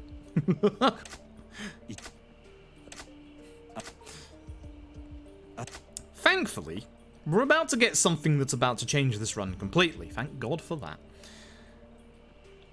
So, as we leave the empty lot, we are going to find one of the best NPCs in this entire game. This watermelon suit-clad man goes by the name of Mr. Moneybags. Seriously, I look at that suit and all I think to myself is watermelon. Probably because of the cutscene earlier with the watermelon, but it's a very garish shade of green. Now I want watermelon. Fuck. I've made mistakes. So, this is Cash Confetti. Cash Confetti has two aspects to it. It can distract NPCs, which don't care. More importantly, fight spawns. It can completely distract fight spawns, which is one of the best things since sliced bread. Yakuza 0 is the first Yakuza game to give you out and out a way of dealing with fight spawns, and it is Cash Confetti. Thanks to this, no fight spawn will ever worry us ever again. Except for one. He goes by the name of Mr. Shakedown. Because, of course, Shakedown doesn't care about a small amount of money. Shakedown wants all of your money. Watch out for the sub-story. Very nice. So, Cash Confetti doesn't work on Shakedown, but it works on every other fight spawn. The fight spawn is right there on my right-hand side, so there might be one around this corner. There probably won't be, though. Yep, it wasn't. It was too close to this corner. That's good. I actually see it. It's those three next to the car down the road. So that's pretty good. This is one of my better splits in my PB, by the way. This one. So we're probably losing some time in the split. This is there's a big set piece in the split. It's very hard to do this one fast. It's a little finicky, so we'll see. Now, this is a sub-story, but this is something that we have to do to push the main story on, which sucks, because this bit is awful. I hate this bit. We want to find out what's behind door number 1. To do that, we need to splash some cash, which is literally cash confetti. The nice thing is, this guy gives us our money back for doing this, because it's obviously a tutorial to show you to use cash confetti, blah, blah, blah. But unfortunately, it's going to show us the worst minigame in the entire series. This is the Japan Catfight Club, the JCC. This is rock, paper, scissors, and it's rigged and it's awful. Literally, even if you have a turbo controller, if you've ever felt like there are certain button mashing sections of this minigame that feel like they're impossible to you, that's because they are. The game will literally rig it so that you cannot actually win. Good minigame. You should not have a minigame where you are rigged to lose. That is bad stuff. Its predecessor in Kiwami is much better for that. Fuck the JCC. Awful minigame. Awful, awful minigame. In multiple different ways. That's the fight spawn ahead of us. The single guy. Perfect. Again, I'd have to walk into him to get his attention. There won't be another fight spawn behind him, so I don't have to worry about that. Cool. There is a trophy attached to it. You're not wrong. Cool. And with this, we're now in the middle of a set piece. It's not going to look like it, but when we get back to Kamurocho the next day, we're going to be shepherded in a very specific direction. We can go down that road to the left, but we're going to go down this way anyway. Now, despite the fact that we are in the middle of a set piece, there are no sub-stories on the map. But there is Shakedown. Shakedown can spawn along here. I've seen him multiple times in this part in the past. We're keeping an eye out for normal fight spawns, though. That's the big worry. There's none around here, which means there might be a cheeky one around this corner, but there shouldn't be. Oh, fuck me. I don't know how to deal with him. I actually don't know how to deal with him. That's really bad. I actually don't know how to deal with him. Like, yeah. I just gotta wait for him to de-aggro. That's a massive time loss. Wow, that's a bad shakedown spawn. Holy shit. Never had that one before. That cost us all the time that we had ahead. That's literally cost us all that time. That's cost us probably like 20, 30 seconds. Fuck. Well, I told you Shakedown could be around. The thing is, because of where he was ahead of me, if I ran towards him, I would have gotten into a fight with him because he saw me so early on. That is unavoidable. That's unfortunate. Now I have to do this part really bloody fast, which, good luck.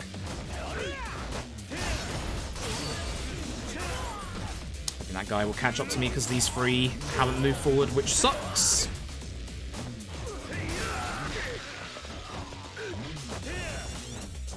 Please hit him. Oh my god. That sucks. Yeah, this is bad. This is slow. We are going to be very behind after this. So I said you'll see exclusively Beast over this run. No, you won't. Rush is good for movement because Rush is the fastest movement out of everything. So when you have long bits like this where we have to run forward, it's best to change to Rush. Now, very important, at the start of every single encounter, the enemies will run towards your position. Go over to where there's a weapon. For this fight, we have to get at least one multi-hit like that. That sucks because now I'm going to lose this bike if I'm not careful. And he still has 2 hits left on him. I'm just going to do this because I want him to die. That's terrible. This is very, very slow. This is awful. This is actually awful.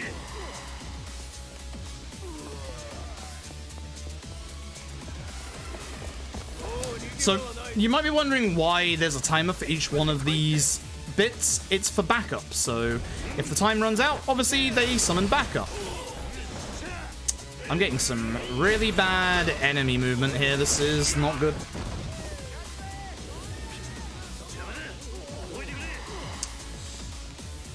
Now, the only 2 problem ones are the next 2 fights, honestly. This one and the one afterwards. Again, we have to make sure we get a multi-hit with this bike, which isn't that hard considering, you know, they're all over here. Nice. But this guy usually goes missing. Sometimes he guards a lot. That was actually not too bad for that fight, honestly.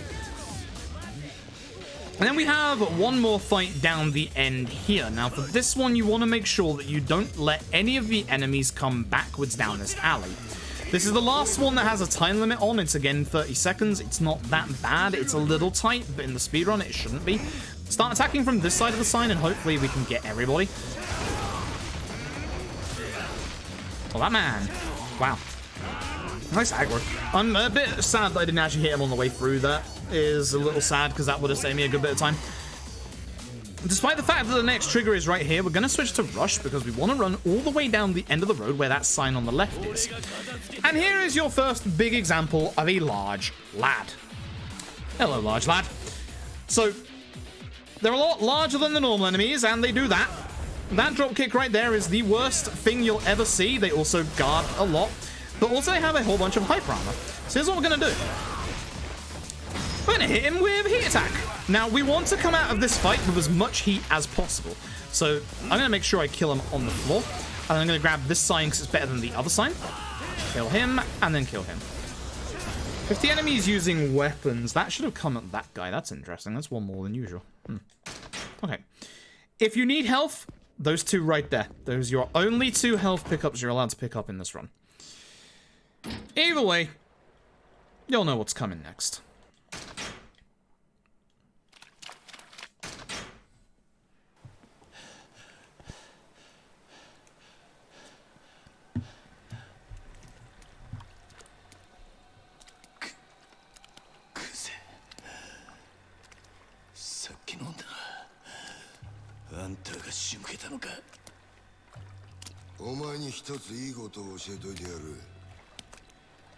極道ってのはな、ボクシングとは違え。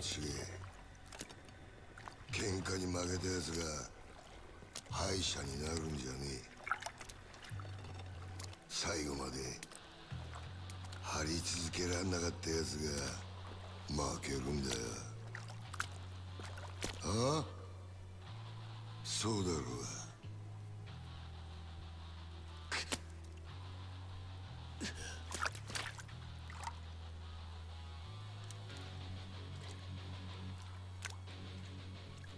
極道の世界に KO はねえ。俺はな、キリ。指の1本や2本なくそうが、阿波野や渋沢に頭取られようが、そんなことは構えしねえんだ。命ある限り何度でも這い上がってやる。だからよ、てめえみたいな半端もんが一番許せねえんだよ。死ねえボケ！ How you can have one of the best boss intros and be a massive buster is beyond me, because this is one of the easiest fights in the entire game, even on Legend. Allow me to demonstrate. So, start walloping him. Charge attack.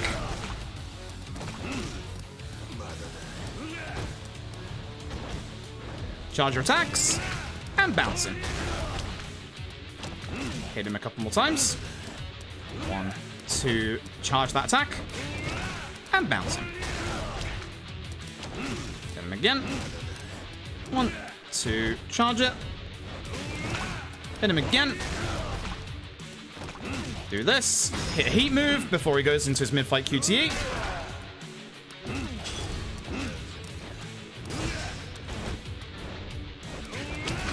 That's Kuze. That's it. He doesn't even respond. You can do that on Legend, by the way. Easiest boss in the entire game. Easiest boss in the entire game. Unfortunately, as you can see, I'm losing about 30 seconds. Probably a bit more in this split. That's how bad everything just went. 33 seconds, baby. Yep. I did say that was one of my better chapters in my PB, but that was very unfortunate. The whole shakedown thing just cost us literally, like, probably about 25 of those 33 seconds, honestly. It didn't cost us all the time, but it cost us most of the time. So, yeah. Thanks, Shakedown. Appreciate it. That sucks.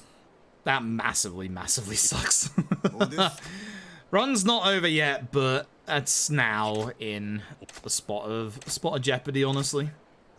Oh.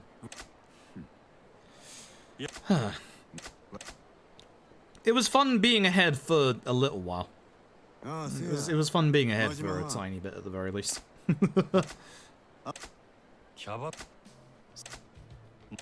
Now Yamagata is committing an eternal sin and telling us about cabaret clubs, which, that's Majima's business section. If Yamagata never told us about this, we would be able to get out of this chapter quite quickly. Although we will be using the cabaret club as our breakpoint in the run. Fight spawn is fine. Oh damn it! I hate walking close to those bin bags. So one thing you have to remember when becoming Majima again is that Majima is level 0 sprint, so you don't have as much sprint as you did with Kiryu. He also doesn't have cash confetti. Please no shakedown around this corner, because that happened last time. Thank fuck. Stick on this left-hand side of the road, because there is a sub-story right there on the right.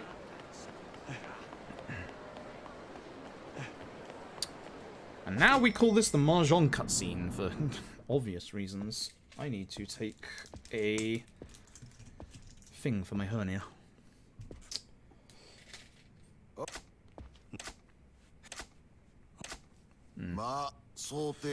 This sucks. Daylight savings time broke Twitch a bit? How so?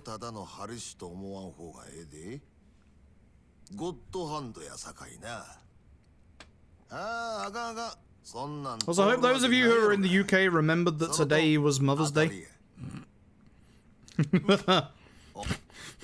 I hope you did.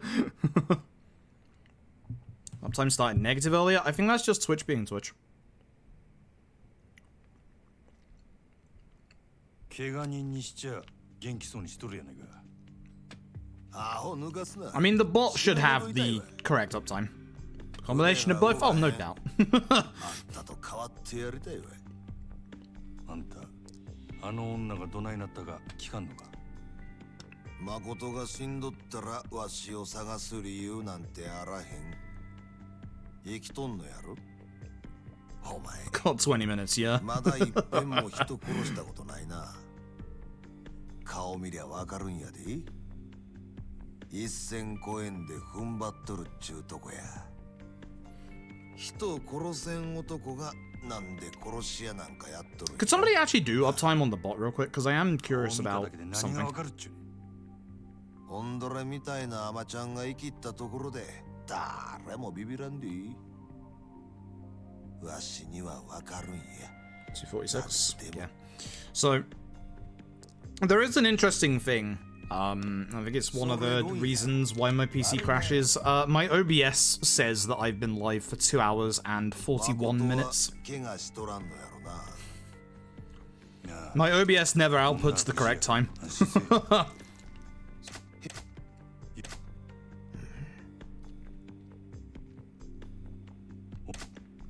Yeah, my OBS never outputs the correct time. It sucks. I'm fairly certain that it's my CPU issues causing that. Lisa, 大丈夫だったか? 応援かき集めてきたよ。そいつリサ狙ってる。 Because clock drift? Oh, really? I thought it was just my PC. Neat. まだ話は終わっとらん。 Not sure if they ever fixed that. I'm on latest, so no. Definitely not. 敵か味方かわからんのやったら殺した方がマシや。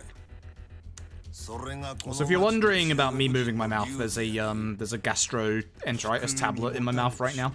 One of those dissolvable ones. My hernia's giving me some crap, and I can't wait until the mid break in like 10 minutes. It's not even that long. It's like 5 minutes. Either way, if we get lucky, we can do this fight in one combo. Do we get lucky? Let's find out.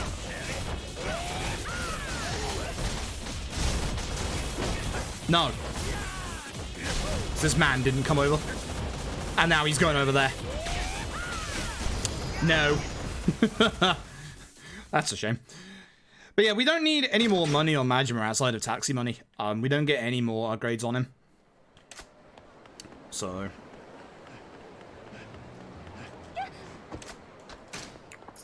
Also, there's one thing I didn't mention about the taxi stuff earlier, is that every taxi spot in Zero is actually useful to the run. Every taxi spot is next to a story beat of some point, so it's kind of nice. It's kind of really nice. Either way, we've got to get some takoyaki for Makoto, so we're going to have to taxi back up to the top part of the map. Had one with Wanna See Her on where OBS and recording for 230 while live split was 236. Me heart attack with your randomly, yeah. That was the fight spawn right there. So again, Shakedown can spawn at this top corner, which would be a slight problem if he is. He's not. Good. So the reason why you can't buy this takoyaki early in, say, Chapter 2 is you can see there that it actually went into my key items inventory. It is classified as a key item rather than a normal item. So you can't buy the takoyaki early there in Chapter 3, unlike everything that we buy early with Kiryu in Chapters 1 and 2.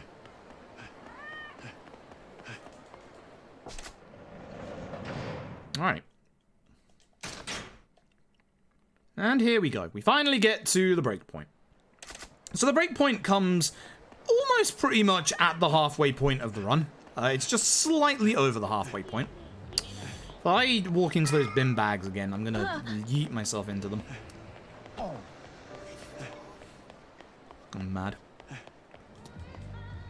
So, this is Cabaret. Cabaret is Majima's business section.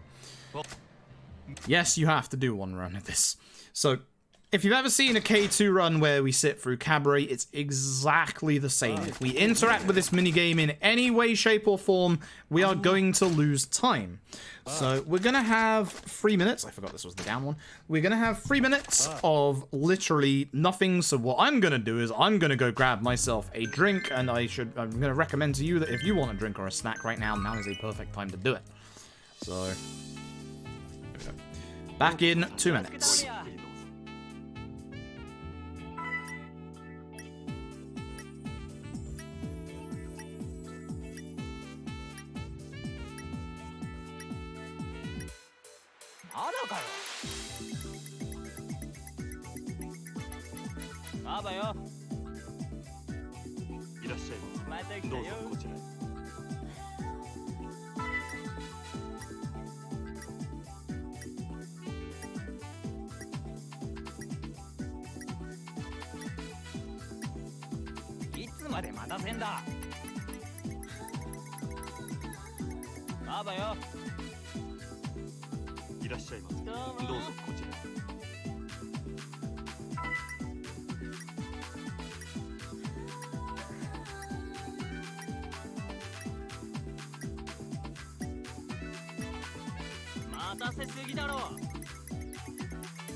Cool. Oh, now we just wait another minute. So we are, as insane, it's up to your knees. Thankfully we haven't had any snow since we had the really nasty snow a while back. I don't think we're like due any either.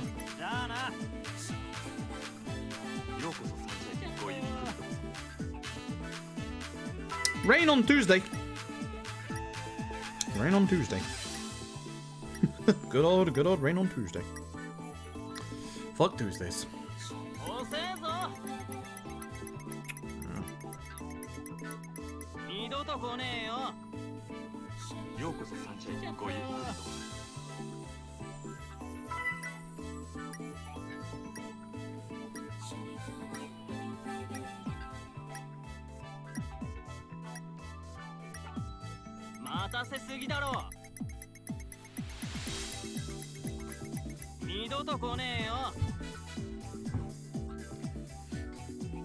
Got your burrito? Nice.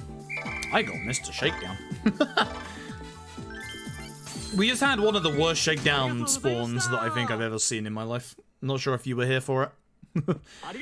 You know the bit where you're supposed to go down to the empty lot for Kiryu's set piece? He's at the entrance. He's just right there. He's just standing there menacingly. There's nothing I can do about it, just lose time to him. So I can't get into the fight and lose the fight to him, because I need that money for Power Surge 2 and Essence of the Beast Torment. So... Thanks, Shakedown, you asshole. Alright, so I said it earlier. We're gonna grab it now. We're about to go and grab Cash Confetti for Majima, because Cash Confetti for Majima is right outside the Grand. Now, I said it earlier. It is optional. So we are going to lose a little bit of time to grabbing it, but for the peace of mind that it is going to give us for the rest of this run, it is very, very useful, especially as Majima is about to go down a couple of really narrow alleyways. I have considered potentially not grabbing it in a run before. Like, I was still potentially considering not grabbing it here, but...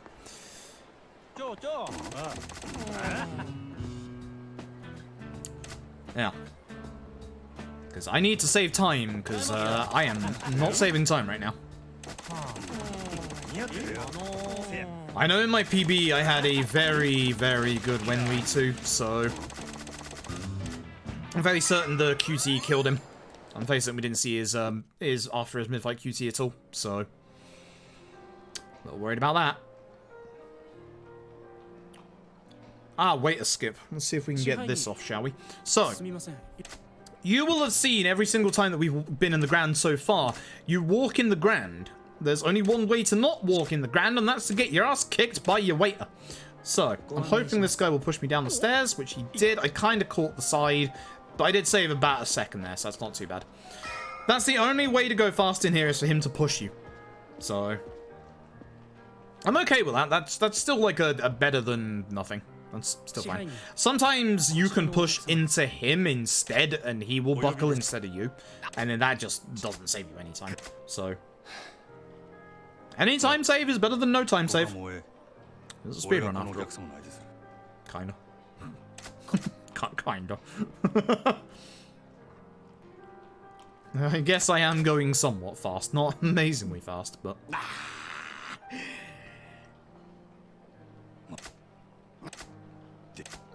But this is the problem with Zero runs, is like all of the bits where you can save or lose time are so few and far between because of like these cutscenes and stuff like that, that it's really hard to practice stuff with Zero. And if you get that one little bit of bad RNG, that's it. Like, you ride or die. That's it. You ride or die. No other choice. I don't know what the hell just happened to the camera. Good God.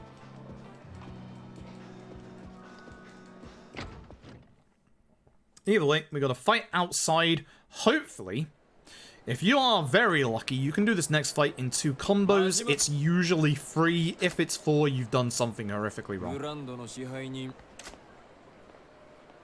So the guy with the gun is back. He still has his gun. This time he's outfitted his boys with some weapons. Now, thankfully he hasn't outfitted them with guns or knives, but they've all got pipes and stuff like that. So we do have to be a little careful of them. But you know the tier hierarchy of dealing with enemies. The guy with the gun goes first. He also has like a massive HP bar as well, so helps to destroy him.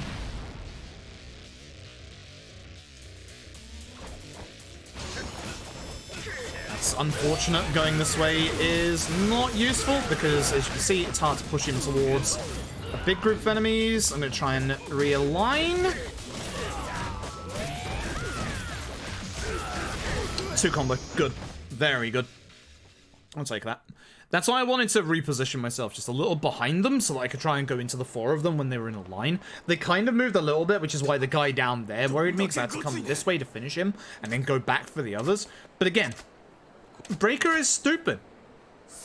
Breaker is ridiculously stupid, and how good it is.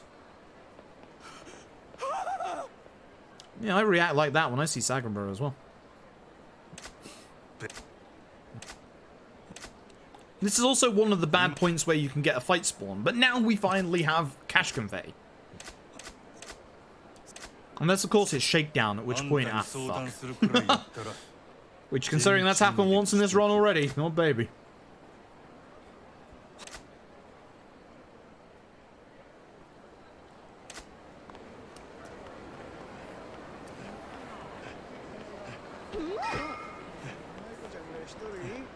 Reminder, you still only have level 0 stamina, so don't run out.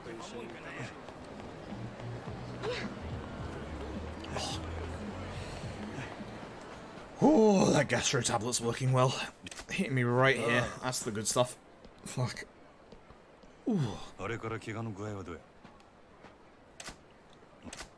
Alright, so. Words are hard. In this bit, sub-stories. We're now going to be kind of locked into going a specific route. Sub-stories are going to be removed. Shakedown is still on the map. We're also going down another small narrow alleyway, so once again, if Shakedown turns up, I might just start crying on the spot. We'll see. But it might not look like it, but we're actually being shifted in a very specific direction. We can't actually go the other way. This is why the sub-story is removed down here. And again, as you are probably aware, we are still on level 0 stamina. We're about to get a level 2 upgrade. Ideally, you could get up to level 3, but that requires a little bit of doohickying, which I have not done. Essentially, you need to get a... Oh, I pushed that guy into the wall. You need to get a completion point from other means, which is usually via food stuff, but I also have to get one completion point here, which I haven't had pop yet, which means that my movement is actually pretty decent. Oh no, a fight spawn. Oh well, cash confetti. Perfect. There it is, man. Right as I got here as well, that sucks. So you'll see I'll probably be 1 off. Yep, I'm 1 off of sprint level 3. So essentially that's 1 medicine item or 1 piece of food, etc. You've seen that Majima's front end for his stuff isn't actually that loaded with set pieces. All of his set pieces are loaded into the back end of the game. It's kind of like a weird reverse with Kiryu, where Kiryu's stuff is like near the front, and then most of Majima's is near the back. What we can do, what I sometimes do, although I didn't do this time, is you can buy 5 pieces of takoyaki when you go and get the takoyaki from Makoto. That's usually the food items that I grab and eat, but... So, it's a little rough, and it also costs a little bit of time, obviously. Now, this fight is one fight that I'm going to have to concentrate in, and I'm hoping it goes well. It all depends on whether Wen Li here stands up or not. You're about to see for the first time, I spoke about it like an hour ago, Nishitani strats. Maybe that Shakedown from a casual perspective, I like him. I like the fact that there's like a hard raid boss walking around. And he's also a very... When you know what to do, he's an easy fight, and he's a very easy way to get money, honestly. But in the speedrun, fuck Shakedown. Walks down alleyways that I need to walk down and costs me 30 seconds. Fuck Shakedown. A knife or an umbrella. Umbrellas work just as good. Umbrellas work surprisingly well against Shakedown. The heat move for the umbrella with Majima works very, very well. But even then, you don't need to do that. Nishitani strats work against him. Just they're a little dangerous, because he likes to stand up. So, Wen Li round 2. This is where I'm going to show off Nishitani strats. So, we're going to start by bouncing Wen Li into a wall. That's going to hopefully keep him down for a little bit of time. He's going to start standing up, though, because he's a medium build character. Actually, he's going to stay on the ground. That's perfect. When an enemy is almost on their feet, so look at their feet, look and make sure both of them on the ground, Slugger's heat move changes to this one, which allows us to keep the enemy sometimes, not all the time, on the ground for a longer period of time, allowing us to build up enough heat to do it again.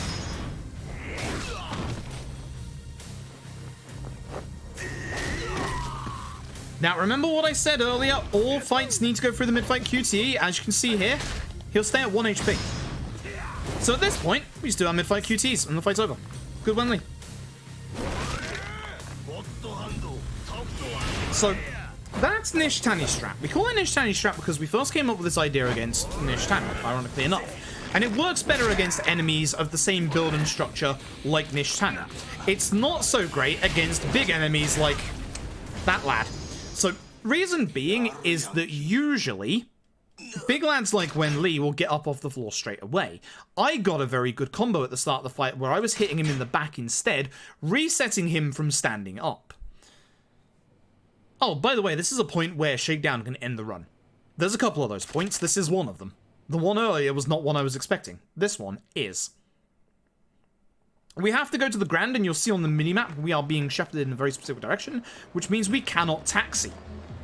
So as you can probably guess, if Shakedown's on this bridge, you're fucked. Thankfully, it's just this fight spawn in front of me instead. So, catch my stamina so I don't run out, and we're off. Perfect. Now, I said it very, very much earlier on. You're going to get your first sighting of it here. The door in this office is massively broken. The hitbox of this thing is stupid broke in a good way. Watch this. It's not as impressive as the later one, but just watch this. See our position in the room? We're out the door. That door's hitbox is half the room. I don't know why. It's like that in every version of Yakuza 0. Bless. That door is just stupid broken. Whereas this one is not. This one we have to practically be hugging it. Some doors in this game are just broken, and it's great. So with this, we taxi down to the bottom part, and we go to Gushika again. Probably gonna lose a little bit of time in this chapter by the looks of things. Which is interesting, because I had a good Wen-Li fight, so I'm not quite sure where all the time loss is coming from. I'm actually not sure where all the time loss is coming from, but yeah, we're gonna lose a tiny bit of time. 2.5 seconds. Okay. It's okay. It's not great. 2.5 seconds. That will be the enemy despawn or the cash confetti in the alley. Literally just that. So speaking of Nishtani. Speaking of Nishtani. We gotta go fight Nishtani. Now, this is again where you can get, if you didn't get cash confetti in the chapter before, you can get it here. It's a little finicky because the hitbox for cash confetti is right next to the hitbox for the next cutscene. And you might also remember me earlier saying that pretty much every cutscene that leads into a fight is unskippable. But Yakuza 0 loves its exceptions, and this is the exception. Fuckity bye. So, allow me to show you Nishtani's strats in action against the aforenamed Nishtani. You start close enough to just start hitting him. You'll see from this, I'm aiming him towards this wall so he doesn't move too far away. There we go. As soon as he's almost up on his feet, knock him back down.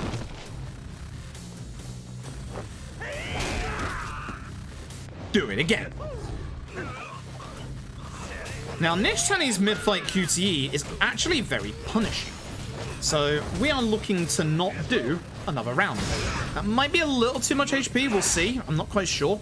Usually you get one more hit there, so he might have a tiny bit more, but it should be fine. Doing the first one does a little bit of damage. But most of the damage comes out from this one, which is kind of nasty, actually. This honestly looks like it hurts. You can see 1 HP and boop. Literal perfect Nishtani. You cannot go faster than that. Absolutely beautiful. And that's the fight where we first figured out those strats. Like, it literally was just, hey, what if I use a slug of heat move when he's on the ground? And then it was like, wait, he's just gone down in like 2 combos. Like, that's why it's called Nishtani strat. This crazy bastard is the entire point of the strat. And funnily enough, 0 is not the only place you use Nishtani strats. The other Yakuza run that you use Nishtani strats in is Yakuza 5. Shout out to Yakuza 5, it has a bit of everything. Including 2 hours of downtime. Thanks, Yakuza 5.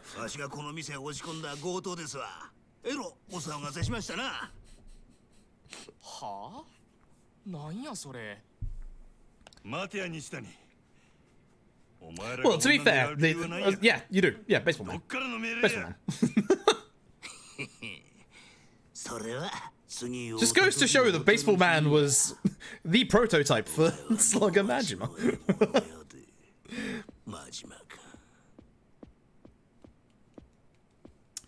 Also, rest in peace to Nishtani's voice actor. Died last year. An actual genuine veteran of the industry and amazing voice actor. Alright, speaking of broken hitboxes. Oi, the next hitbox. So we gotta go back to our office. Unfortunately, one of the hostesses is standing up there. Her talk hitbox is slightly bigger than the door's hitbox. Just be very aware of what you're pressing X on here. You'll see at the top right, it can't talk here. It can actually come up again when you bounce off that corner of the wall, so you just have to be a little careful. Just a little bit. But we're all good. We're from Saijima's in 5, yeah. Oh yeah. Yeah, they're the same engine. So basically, the engine that they're on is a modified version of 3 and 4's, but this engine started with Dead Souls.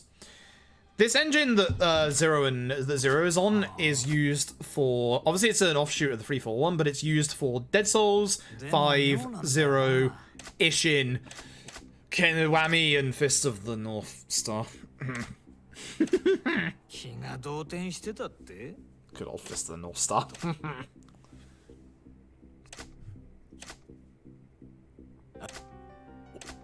So yeah, this engine got used a fair amount, to be fair. They got its uses out of it. I still agree that Fist of the North Star should have been in this engine rather than the Dragon engine, but the Dragon engine does group combat way better, and that's kind of what Fist of the North Star wants you to do a lot, which is why I have... Casually, Fist of the North Star is okay. I won't ever knock it casually, although there are a few things that I will drop it a couple of negative points for. The fact that you have to farm up mini-games for the arcade is... I don't know who came up with that decision, but that is terrible. That is actually terrible. Especially with no fast travel around the city as well. It's flipping terrible. But Fist of the North Star, because it has more of a focus on one-on-one combat, despite the fact that I dislike Fist of the North Star, it has some of the series' best one-on-one boss fights. Without a shadow of a doubt. Like, 2 or 3 of the boss fights in Fist of the North Star would actually make my top 10 boss list in entire Yakuza series. Wishing the first time of real-time shadows of the scenery. I have no idea. I have no idea. Also, yeah, don't talk about plot stuff for future Yakuza games past the one that I'm playing. There are still people here who are working through the PC and Xbox versions of 3, 4, 5, and obviously 6. And then they're waiting on LAD to be done with those. So channel rule not to talk about future plot stuff, thanks.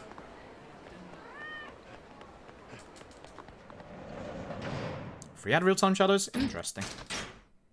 3 was such a step up over the first 2. Like, I'm old enough to have been alive at that point. I think we all are, actually.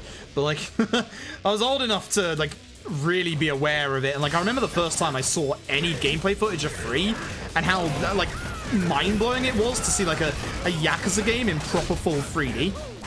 Ah, 2 combo, that sucks. Sometimes, if you're lucky, you can get a 1 combo. A 2 combo is usual, so... Need to start full stealing the FPS4 version. Yeah, exactly. Like, it's just a channel rule. Don't talk about plot stuff for, like, later Yakuza games. Gameplay stuff is fine. Like, talking about, like, speedrun stuff is fine, because when most people play the Yakuza games, they're not going to employ the same speedrun strats that we do. You know, who's gonna be going to stop a guy from committing suicide on a bridge to go get a fish for 200,000 yen to use on illegal gambling to buy 13 illegal guns? You know? And then you get yourself a math PhD in the rest of the run before you hit the finale. This is a bad setup. Oh, this is a terrible setup, my god.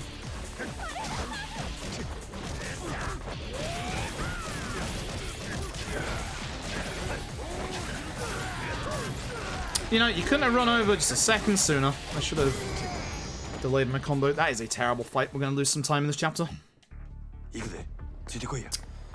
So again, you'll notice that there is a distinct lack of an enemy set running towards us here. That's because I despawned this enemy set earlier, which means we just have to run.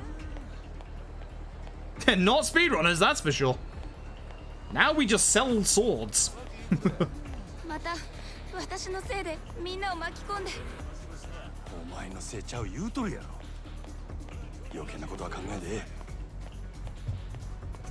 can't remember if this was good or bad in my PB. I think bad. We'll see, I guess. Taylor Ben, thank you for the 3 months. I appreciate it. We're having a good evening tonight.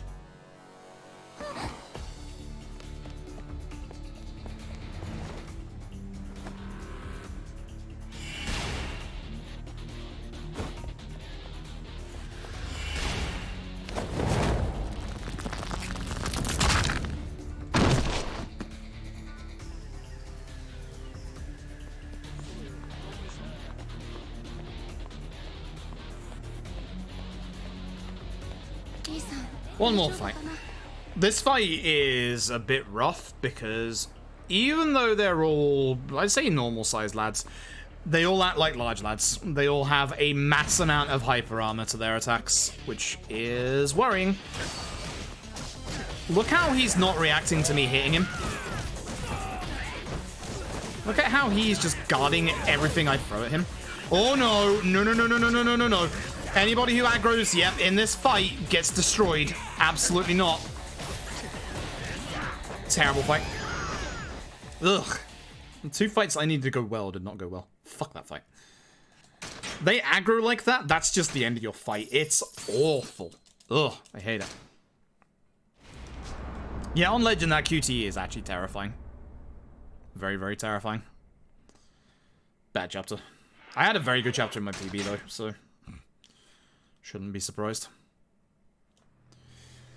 This is one of the shortest chapters in the game, but there's also one of the longest unskippable cutscenes in the game.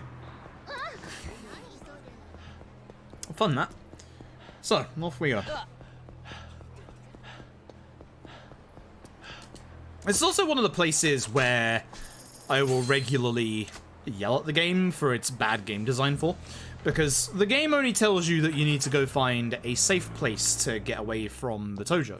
Now, you'd probably be thinking Serena at this point, which is correct, but you've got to come to the Kazuma family office first, which is completely against what you'd expect to do, because, like, if the Tojo were looking for you, you wouldn't go back to the Yakuza family office of the family that you used to be in, because that'd be the first place they look for you. So, I love this game, but there's certain parts of this that are a little, yeah. And yeah, as X-Play says, if you miss that QTE, you have to get into a fight, so you lose a big bunch of time. So never fail that QTE. Never ever fail that QTE. もちろん座ってとにかく頭の傷手当てしなきゃ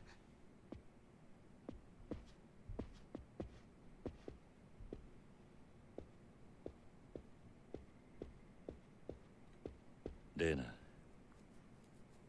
This is the unskippable long cutscene. Like, yeah. 知ってるか風間組の事務所に詰め Hang て on, い I る need み to たい cough for a sec. さっきも出入りしているの見かけたなんだかすごく怖い顔してたけどそうかならよかった傷そこまで深くはないみたい消毒 Oh, my throat is giving me some real crap tonight. Ugh. I haven't done that in years, but knowing me, I would probably I'll probably end up messing up at some point. That's for sure.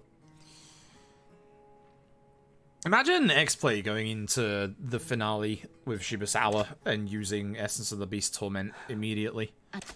I can't tell you how hard I sighed when I saw you do that.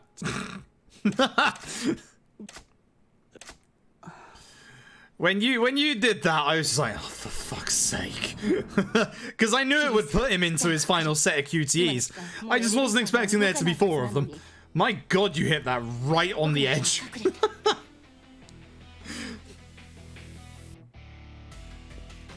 Just hit the guy first. You do have a little bit of time to hit him on the ground, but just hit him first. I'm gonna hit this guy.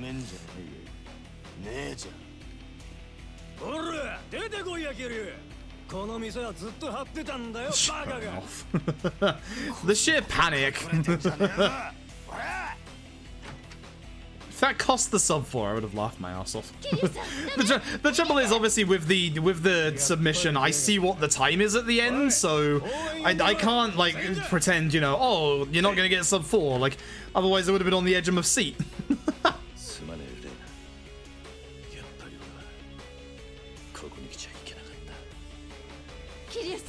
That's alright, we're gonna demolish them. Don't worry about it.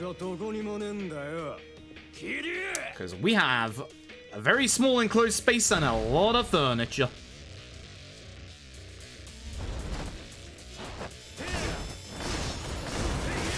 That was almost a very good combo, actually. That's not bad. That's pretty good. I'll take that.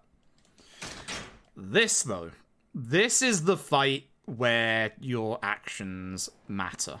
So, I have said in the past multiple times about the hierarchy of taking care of enemies. In this fight, we've got a couple of normal enemies. We've got one guy with a katana, one guy with a knife, and one guy with a stun rod, and a couple of guys with baseball bats. Take care of the guy with the knife first, or the katana, doesn't matter which, and then go straight after the guy with the stun rod, because the stun gun guy is going to knock you on your ass. If you get knocked on your ass at any point in this fight, you are losing a ginormous amount of time. Knife guy's right next to us. We go after knife guy.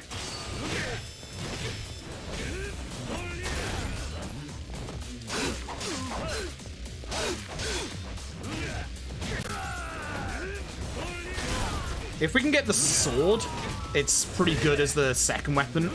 It's at the bottom, so that's a little unfortunate. As long as we just don't get knocked to the ground here, that's the important part. Which means these two gotta go next.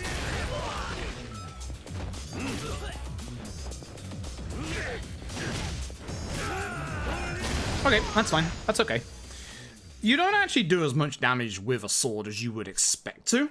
But the sword has the added benefit of having a massive AoE to it. Because in Beast, Kiryu just kind of swings it around a little bit. So, whilst you may not do as much damage, you manage to catch a lot more enemies with it. That, though, was a decent fight. I did not get knocked on my ass, which usually means that you're doing pretty good. I hate that fight with a passion. I'm fairly certain in my PB it went horrifically wrong. Now, the next fight you would probably think is a bit more problematic. It's actually not. This fight should go very, very smoothly if we do things correctly. Which, it's not hard to do this correctly, so let's see. Guess who? Round 3.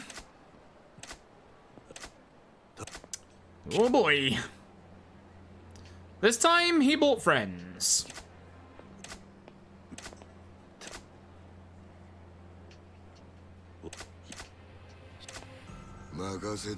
So, for Yakuza 3, you want to take this fight the same way every single time.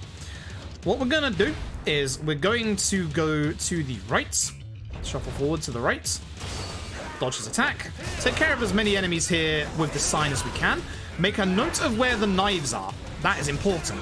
On the last hit of the sign against Yakuza, we use it as a heat move. Need to do a little bit more damage to him, so hopefully I'm next to that sign. Oh, that's bad. Oh well, I didn't miss QT, which is good. So he's gonna be alive after this heat move, I think, by the looks of things. Unfortunately, I've also got the sign in my hand, so that needs to go. Grab a knife, and it's kidney surgery for Kuze time. Think he survives, maybe? Just. Okay, good. That's how you do Kuze 3. Simple as that. Nice and easy. Nice and easy. That was an okay fight, apart from the fact that I had the sign in my hand, and you have to basically... Oh, gold. Interesting. You have to basically stab him with a knife anyway. The sign would take too long and wouldn't do as much damage. The knife is like a whole HP bar worth of damage, I think. I didn't think it was that much, but it actually is. It was very, very close, so we got lucky. Speed tech! We love our speed tech here. Here's some more speed tech. It's not going to look very pretty. Here's what we do. Run past Oda. Ignore Oda. There's a guy here. Ignore him. If you run far enough, Oda will not speak to that guy. That's the speed tech. Keep an eye on Oda. Make sure he doesn't break, because he can. Nice. Also, turn around. If you don't turn around, you have to wait for Kiryu to turn around, which is like an extra second. Little dumb things like that do actually matter. Considering this is a 4-hour run, the more of those dumb little things you let slip, the worse off you are. So, if we've done the fights correctly in this run, and I know I have, we will have enough money at this point to go into our abilities, go into Beast, go up here, get Heat Retention 1, and look how close this is going to be. 214,000 yen. That is how tight the money route is in this run. And we're not done yet. Money is exceptionally tight up until this point. That's the reason why that shakedown encounter earlier was a bad thing, because if I went and did that shakedown fight, I would have had to have won that fight. I couldn't have lost that fight. Because the other thing is, we need a very specific move that we won't be able to afford for another couple of chapters, which will allow us to do certain strategies against endgame bosses, and this move takes off an entire HP bar's worth of damage. It is very, very strong, and it is the linchpin for some of our later boss strategies. And now comes the long cutscene again. Hey Patchy, hope you're doing well. Hey Jebby, hope you're also doing well. This run is rough. I'm surprised it's as close as it is, because my PB has a very, very, very good mid-game. But this means I don't have to do the menu in this fight, which is good. I can just start punching.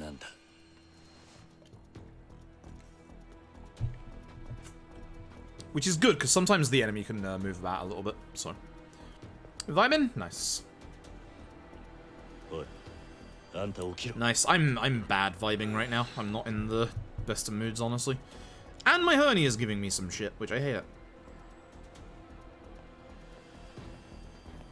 Oh, shit. Did he actually? Oh my god, Loner actually got DMC free world record. Loner got DMC free world record, and just to let you know, the previous DMC free world record was held for 4 years. Jesus. Hot damn. Yeah, that's why that's a big deal. That's why that's a massive deal.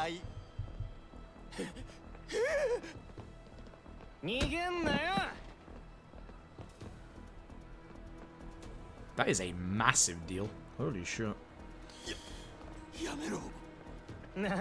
Some real game rouse, it really is. To be fair, when Kuro beat my record in Zero, that was after about 3 years as well, so...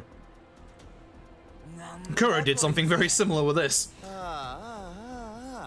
Now I can't get anywhere close to it, because I can't be asked to de-rust this as hard as I would need to. Difference now? No idea, I don't have the time to look it up during the run. I'm just browsing Twitter during these long cutscenes because there's nothing else to do. These long cutscenes really kill my enthusiasm for running this game.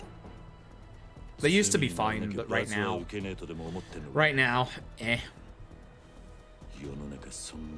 Oh my god. Speak of the devil.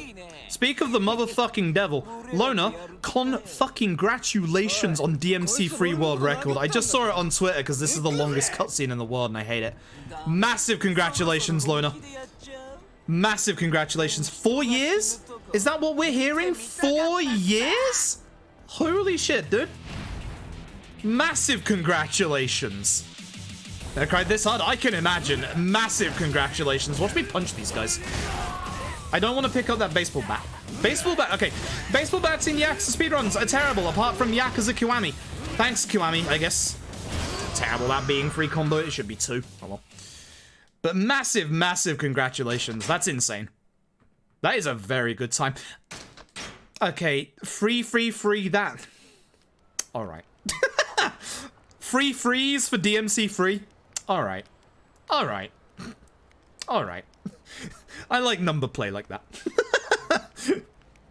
17 off last world record. Yeah, that's impressive. That is massively impressive. Like, holy shit. Congrats. You get to see me sit here losing this run at this point. This is one of the hardest splits for me to beat in my PB. This was something that was... I wouldn't say it was flawless, but it was very, very good. Dog, no! I couldn't do anything about it. It was in the way. What was I supposed to do? It was in the way. Just edit that part out. None of you saw that. Screen went dark for a second. None of you saw that.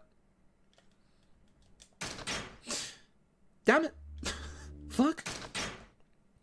Much pure optimization, yeah. That's what makes things even more impressive. Like, you've got to imagine as well, like, with stuff like DMC, the sheer amount of, like, how the runs are optimized in the first place is, like, actually insane. We've been seeing some very big changes for DMC records recently. There was also DMC 1 between Maxi and a person whose name I'm sorry I've forgotten. But there's been some really insane, like actual like title changes in DMC lately. Like DMC is popping off, like as a whole. This is a really bad start. I've hit barely anybody with these sofas. Could you not? Thank you. Yeah, these guys have way too much HP. Bad. That's a very bad start. It's a very bad start to a split that I know is very hard to beat. Get me in that. Ugh. Awful. This is just a hard split to do fast because there's just a lot of enemies and it's just, you've got to react. Like, I'm gonna go over here and grab this, for example, and hope they're all in front of me. Beautiful. That's better than PB, and I know that was because I knocked the other guy the other way. This one's even worse because they all start kind of in the middle here, and you don't want to let any of them behind you. You do not want to trust Oda and Tachibana with taking care of any of the enemies here, because they just won't do it. Which is why I'm leaving them to deal with that guy. He actually may have died. Switch back to Beast, Golden Fist. Thank you. Now I want Brawler. Actually, no, I want Rush still. I'm being stupid. I'm thinking of Kiwami. I want to keep him there. Nice. Okay, that's good. Now for the worst enemy in this entire bit. This fucker. This guy with the sword decides to basically do whatever the hell he wants to do. He's going to do one of 3 different things.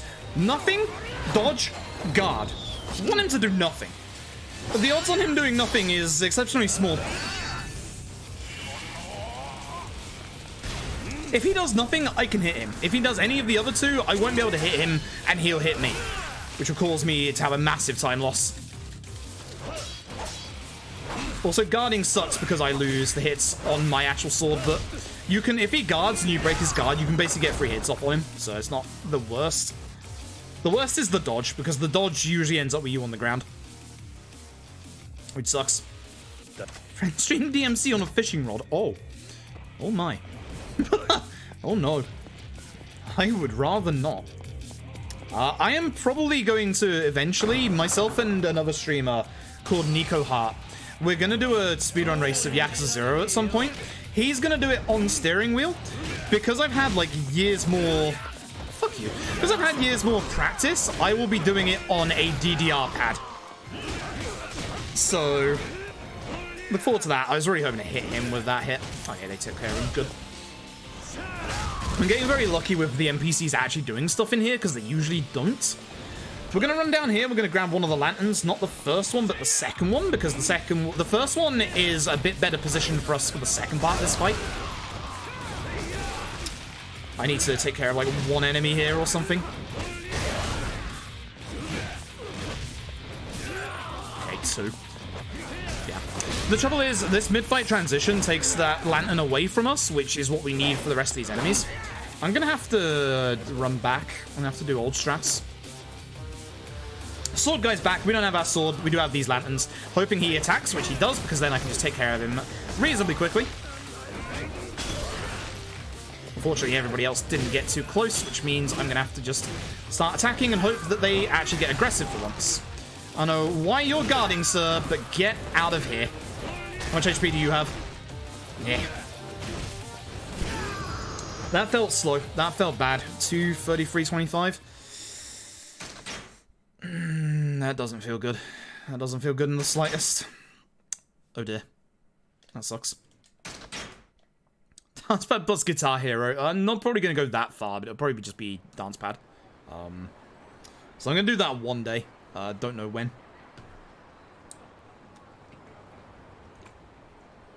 But yeah, hey everyone coming from Loners, by the way. Hope you're all having a good evening. I'm through, but unsurprisingly, I speedrun Yakuza games. A bit of a surprise, I know. I do speedrun other stuff. I used to speedrun DMC5, and I'm looking at basically trying to derust some of my older runs, because I want to dedicate one day a week to doing runs from other games that I used to do, which does include DMC5, would also include stuff like Titanfall 2, Final Fantasy VII Remake, and maybe even Final Fantasy 13. That one's the hard one. That one is that one's the scary one. So we will see. We will see. I just need some time to relearn the runs, honestly. Especially some of the older stuff that I haven't done in a very long time. DMC, Titanfall, Final Fantasy 13, Final Fantasy 7 Remake. Want to go on the left-hand side of the road here to avoid our move tutor for rush there. I think we're about to start losing time if we haven't already. Yes. Actually, that's not bad. That's not bad. We're going to save a tiny bit of time. It's not going to be a gold, but run's alive. Huh. That's very surprising. Honestly, that chapter was one of my... Oh, no. It's this one. That chapter was one of my better ones in my PB. Speaking of one of my better ones, here comes the hardest split in the entire run. Which I did perfectly in my PB, and I know I did because I got excited by it. Oh boy. This chapter sucks. So this is probably the hardest chapter combat-wise in the entire game. It's one of the shorter ones, but essentially there's a fight coming up here, then 4 boss fights in a row. And each one of them is horrific. One of which can glitch out and potentially cost me time. Let's find out. Let's find out. I needed that 20-second time save because this is the nasty split. Well, this is one of 2 massively nasty splits, the other one being the finale. So for this fight, we want to do this in one combo. It's a little bit luck-based. What we want to do is we want to start hitting this guy because he's got a gun. You all know the drill at this point. Gun guys go first. And we want to go into these 2, which is bad because this guy moved the other way. Got the lucky chair kick. That's fine. I'll take that. It's not quite one combo, but it was about there, so we're fine. Now we want to go and see Nishtani. Now, yeah, we do want to see Nishtani, but we need to go and see a guy called Billiken. Now, here's the thing. If there is a shakedown spawn on this bridge, that is going to be an automatic 20-30 second time loss. And this is one of the points where he likes to spawn. So, video game, you're gonna fuck me? No, you're not gonna fuck me. Fantastic. We already had 1 shakedown fucking this run already, so less shakedown fuckings, the better. Either way, this is the real reason why this chapter is so hard. Say hello to the Colosseum. Every Yakuza game usually has its own Colosseum section. Yakuza 0 is no different. I hate this. So, there are 3 fights that we have to do. Each one of those fights is going to get considerably harder and harder. These 3 fights right here are 3 of the hardest fights to do consistently in the speedrun by far. I will explain why during every single fight. Here comes the first one. This is Ginger Chapman. Fucker has a knife. Fucker has a knife, which means he guards all of my attacks, but also has a lot of hyper armor. So we're going to get him on the ground, do as much damage as possible, and then hopefully dodge. Oh god, he's doing the thing. I want to get out of this fight without using my heat if possible. Good Ginger Chapman. Okay, fair enough. Next up, Dr. Kirihito. This fucker has 2 knives, but he also has a heat mode. You'd think that that would mean that this fight is a problem. Actually, it's not, surprisingly. So, we're going to try and do as much damage as possible. Again, bouncing him off the wall is great for keeping him on the ground, because as you can see, he will usually stand right up. But what I'm going to do is I'm going to do Nishtani strats. As soon as he's almost up on his feet, take him out. Despite having a heat mode, he does not have a mid-fight QTE, which means take him out. This also allows me to do a little bit more damage here, hopefully, to be able to get a little bit of heat before the final fight, which is necessary. with Yakuza 0, drop your guard, thank you. With Yakuza 0, the more heat you have, the quicker you attack, but also it allows us to do heat moves like that. Now comes the third fight. This one is the problem. That fight was kind of slow, it was okay, I will still accept that.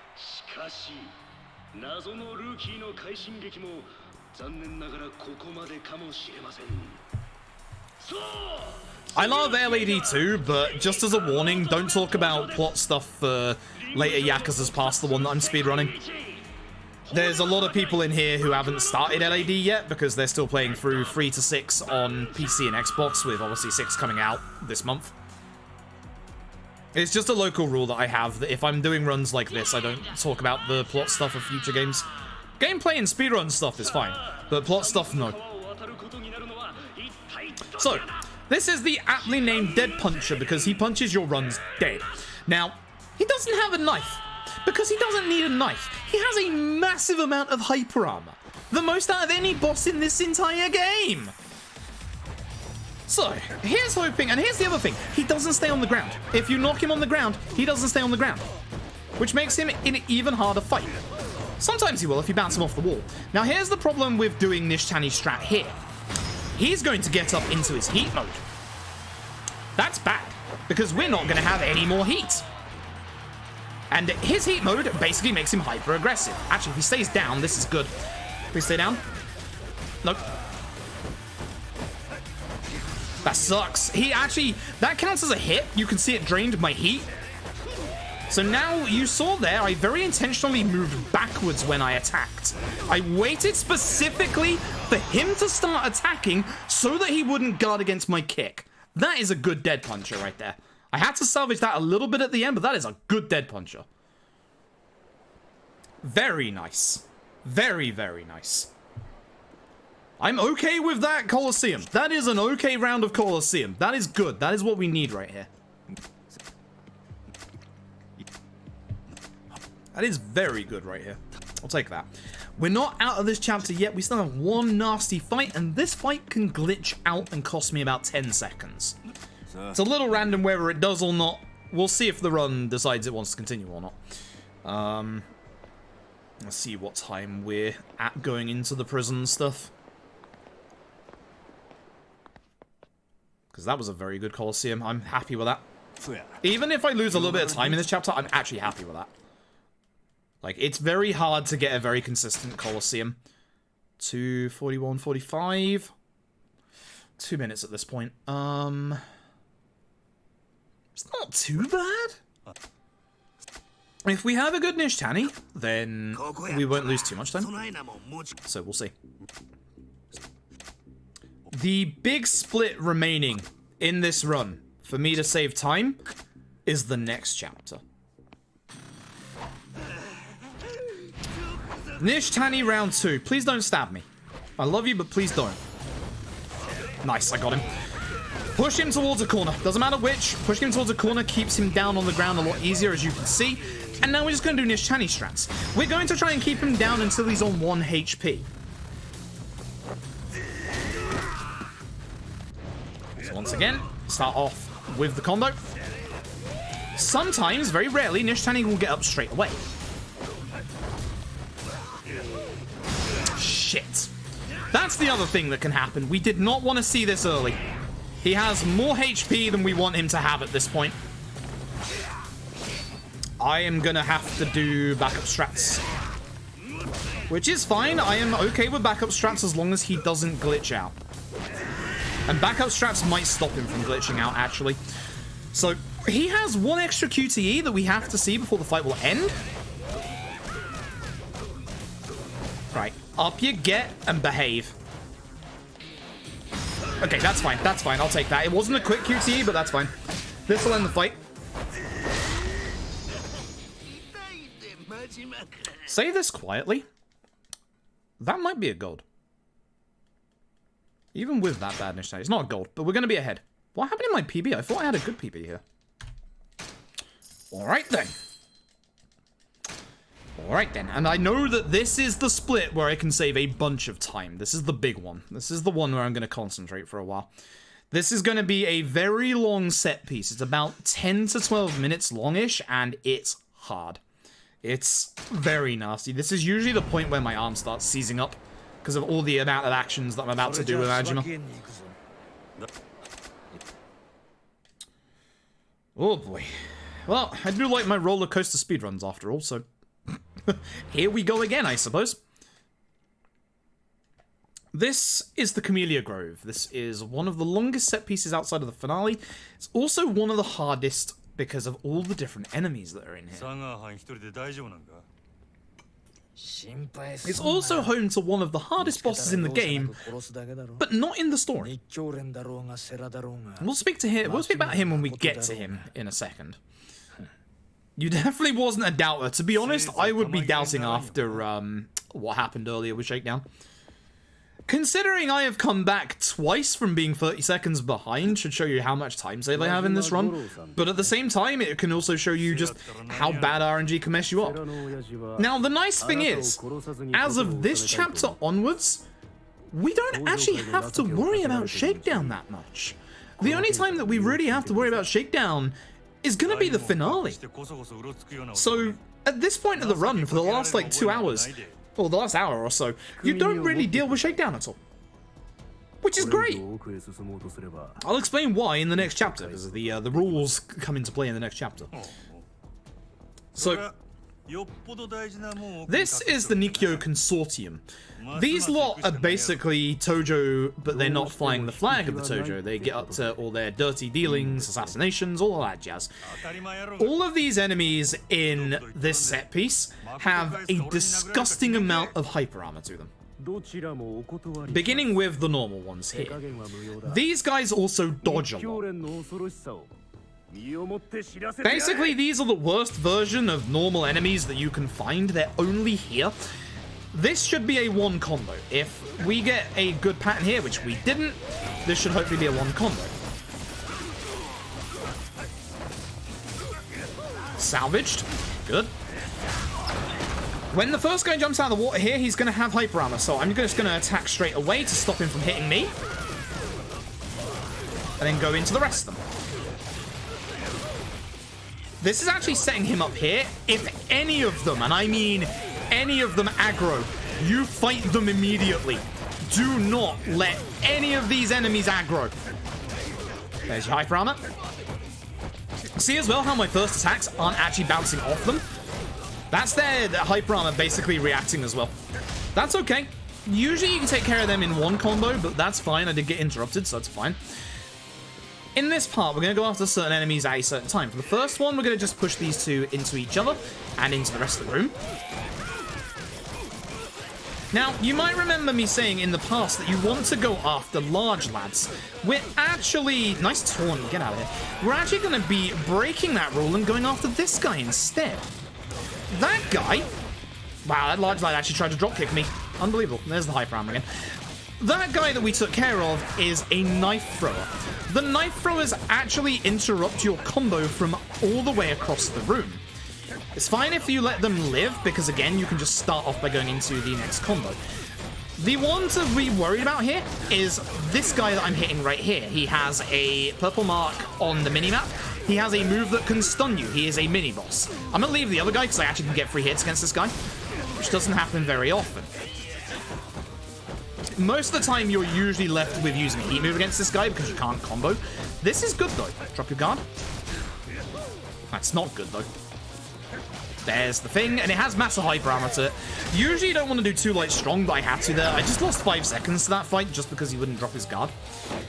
Time for unique enemy number 2, the geishas. The geishas are, and again, another exception to the rule in that they have a lot of guard and a lot of hyper armor. The usual rule of thumb is you want to go after a set of enemies that are all together. But the geishas, you want to go after ones that aren't guarding. That's the rule. Because usually, as you'll see, they'll start guarding. Oh, this hyper armor. Oh, it's beautiful. As you'll see, they'll start guarding and they won't drop their guard ever. So you want to go after the ones that are actually not guarding, because that means that they're going to start guarding after your next combo. You basically want to make sure you take care of the ones that aren't going to be a problem. For this room, run all the way to the end, try not to get hit by the guy with the chair, and take care of the knife thrower. by this time, everybody will have started coming towards you, and you can start clearing into all of them. Look at that. Some aggro. So, let's talk about aggro guys. You can use aggro guys into your advantage, because here we know, for example, that all the aggro guys are gonna run towards us, which is why I didn't specifically go after them there. I knew that they were far away enough that they would walk right into my combo that I could take them out. So even though aggro guys are the danger, you can actually use them in positive ways in these fights by intentionally ignoring them, because you know for a fact they're going to come after you. They're going to run after you. That's what their AI is programmed to do when they're aggro. So you want to make sure that you go after certain enemies that aren't aggroed rather than ones that are. I want to be in this corner here because, as you can see, the enemies are spawning from the walls. When a certain amount of enemies are gone, there's going to be the last set of enemies spawning in, which are the geishas. And by being next to the wall, I don't have to worry about them guarding either. Still have to worry about the old hyper armor, though. Haha. Worried about anyone. Look at them. Look at them all guarding. Look at them all guarding. One left who I haven't hit yet, which is a problem because they might guard all the hyper armor up. There it is. Please drop your guard. That's why I move away a little bit. If you ever see me like move backwards and forwards, our biggest fan, by the way. If you ever see me move backwards and forwards, it's to try and get the enemy to drop their guard. Run forward, dodge first hit. He might get the second one off, which would be bad if so. We want to push him this way, because of all the furniture that's there. Dodge this guy. Whoop. That sucks, that last one here. I didn't dodge properly. Although, if I can hit him between his guard here, that would be great, yeah. Furniture does an insane amount of damage combined with Breaker. That is the key. That is going to be the key to some of our late game fights as well. Oh, I didn't hit the trigger. Damn it. Final place. 251 going into this is a good time. It's a very good time. Okay, that's fine. Not bad. Not bad.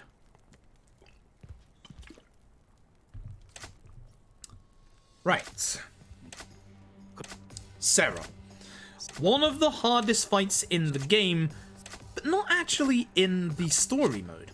The hardest Sarah fight is a climax battle on the start menu. The Sarah that you fight there is very, very aggressive, and you are a weakened version of your character. The Sarah in the climax battle has his AI ramped up to max. He is nasty. But here, he's not that bad, provided we don't let him be. So, we're going to do, obviously, this challenge strats, and we're going to hope that he doesn't get up straight away. If he does, we're in massive trouble.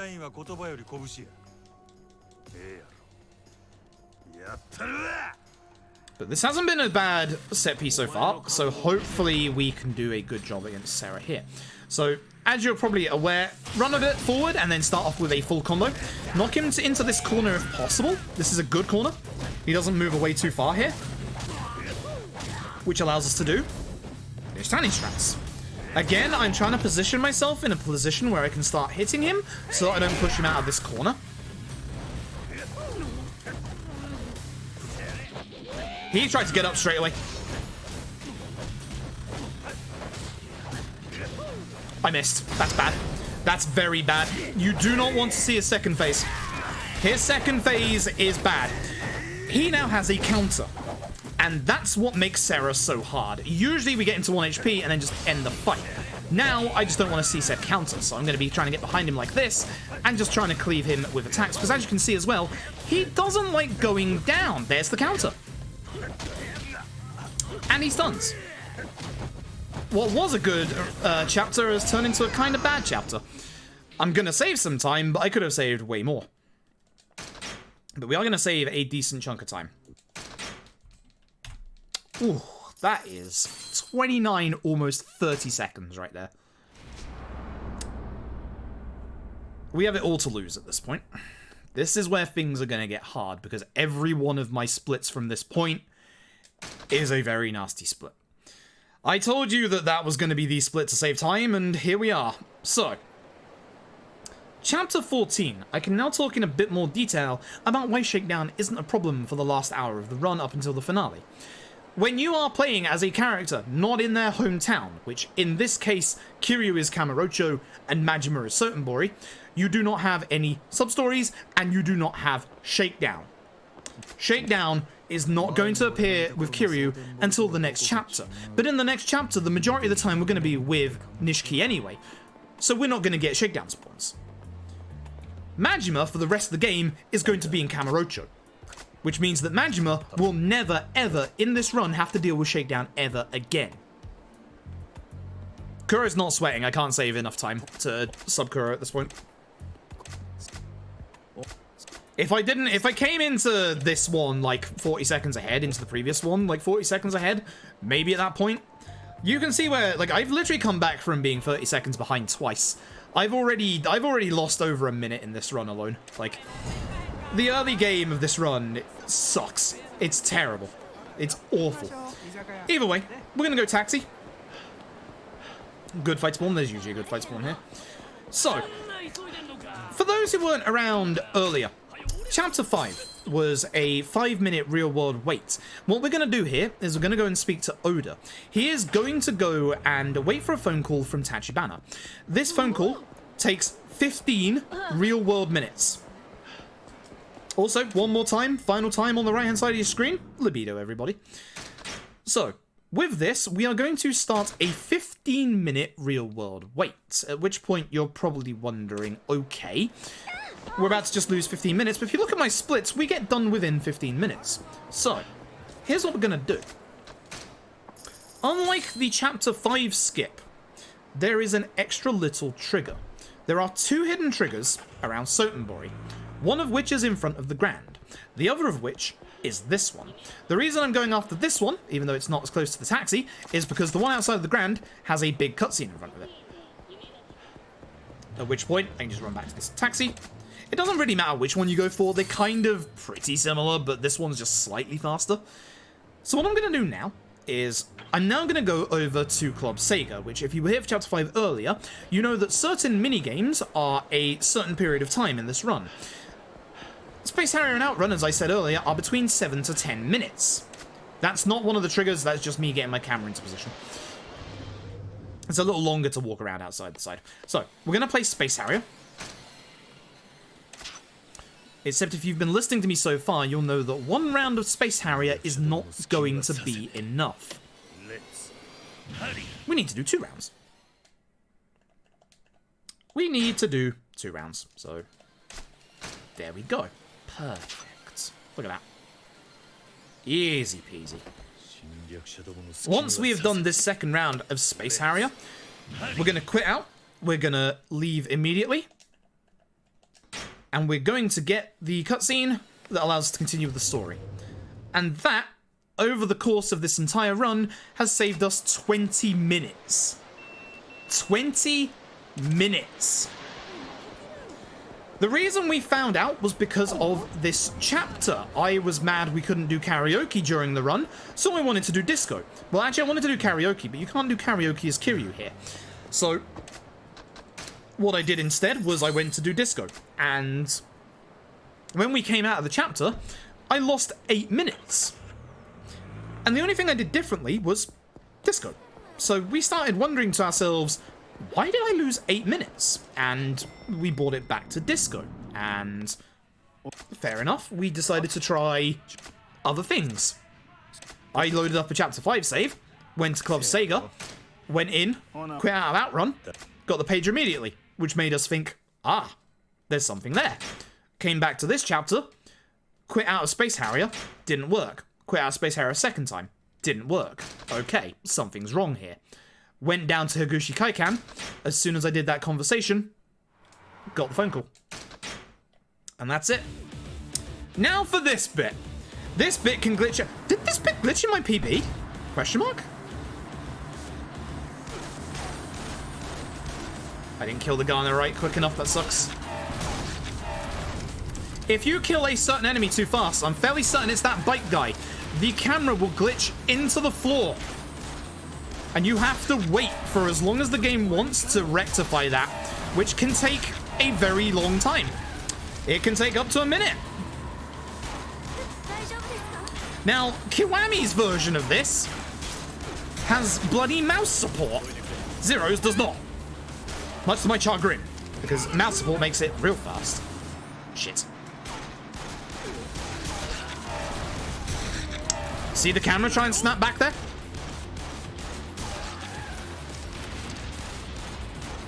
You want to kill this guy as fast as possible so that the camera doesn't snap around too much. If you're struggling on this, on harder difficulties, do this for these trucks. Ignore the guy with the shotgun. Yeah, you're going to get hit, but it doesn't matter because all you have to do is take care of the machine gun guy and then the guy who's driving. That's it. Shit. If you're on a harder difficulty, you have to hit those rockets because if you're on harder above, if you get hit by one rocket, you will continually lose HP until you die. Not too bad. Didn't glitch in the first part. Very good, very good. And again, if you're struggling with this on hard or legend, again, follow what I'm about to do. It makes this completely trivial. So this helicopter can move about a little bit because it's trying to right itself depending on how the rest of it's gone. You can see that I'm not aiming for the guy with the minigun. I'm just aiming for the guy with the rocket launcher. Because you don't need to kill the guy with the minigun. You just have to kill the guy with the rocket launcher and then the pilot. So again, if you're struggling with this on harder difficulties, aim for the guy with the rocket launcher. Because again, he's also the one that can basically kill you. I'm having no luck with headshots though. Yeah, you shouldn't reload twice here. I'm having bad luck with headshots. Looking at my time here, that's not good. Oof.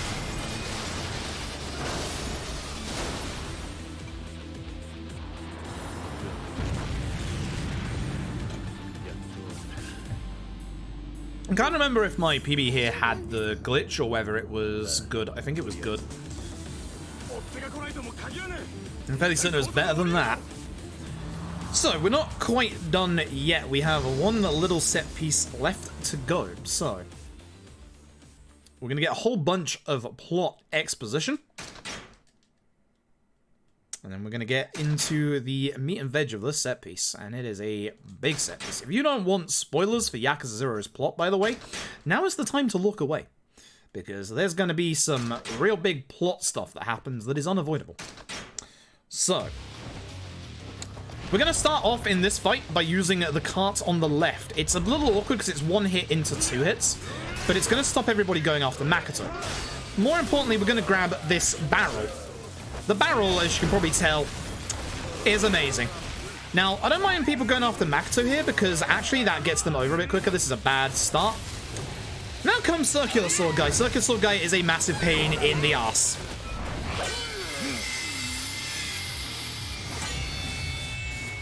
He can be very aggressive at the start of this phase, which if so, I'm probably going to be losing even more time, so hopefully he won't be. Thankfully, we don't have to worry about Makoto anymore. It's only for the first part. I'm going to shimmy on over to the left, hopefully grab this fast enough to get through his hyper armor. Any HP that he has left over from this bit goes into the final bit, so you want to do as much damage as possible. Don't mess up this QTE. Only fools mess up that QTE. And now you can see them. The gas cylinders on the right. If we can get a good gas cylinder here, we can take care of this room massively fast. So, he's going to attack us at the start. That's going to be fine. He's going to miss, because again, we're shimmying to the right. There you go. And now we're hopefully taking care of everybody. Watch out for the guys at the back here that are kind of like really far behind. And again, Circular Sword Guy deserves to go down as fast as possible. That was okay. And we might actually save a tiny bit of time there.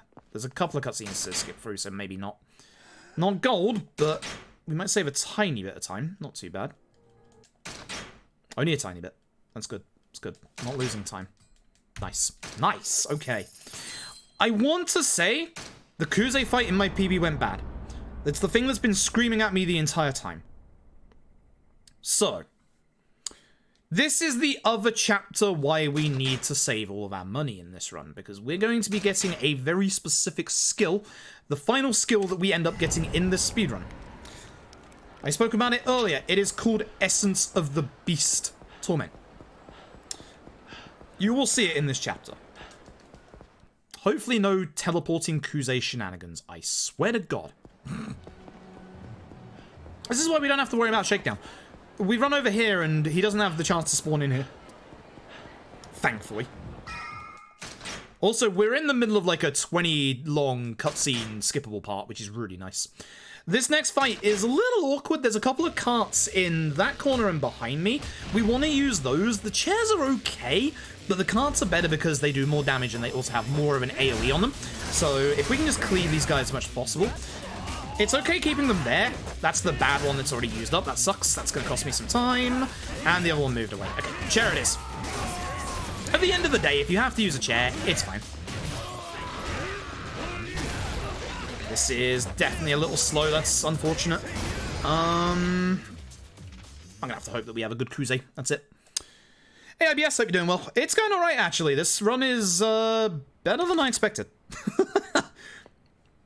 I should probably not be as far ahead as I am right now, which is kind of useful. Hope you're having a good day. Hey, so Tachibana is unfortunately going to get taken away by a guy called Lao Gui. We'll be seeing him a bit later on. Not quite yet, actually.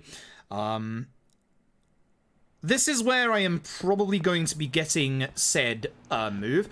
Make a note of that phone, by the way. That phone is going to be used in a little bit of speed tech later on. But for now, we're going to go out here and we're going to be BFFs with Nishiki again.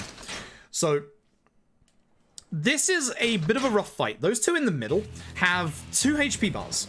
So they're kind of nasty. They have a lot of hyper armor. Oh, I'm going to start by hitting this guy to my left and hopefully taking him out. Good. That's less targets because we want this. Hopefully, yeah, they both came over. That's perfect. Oh, that sucks. That was the strong attack. You can see exactly how much damage this is doing. This guy has so much HP left. I have to hit him. You don't want it to go down to the last hit because it just sucks. Also, you want to come out of this fight with all of your heat. It's very important that you come out with your heat. King Brent, thank you for the host. I appreciate it. Thanks, Nishiki. Appreciate it. This is a bad fight. This is going very slowly because he has a lot of HP. See all that hyper armor from Nishiki's hits? Crazy.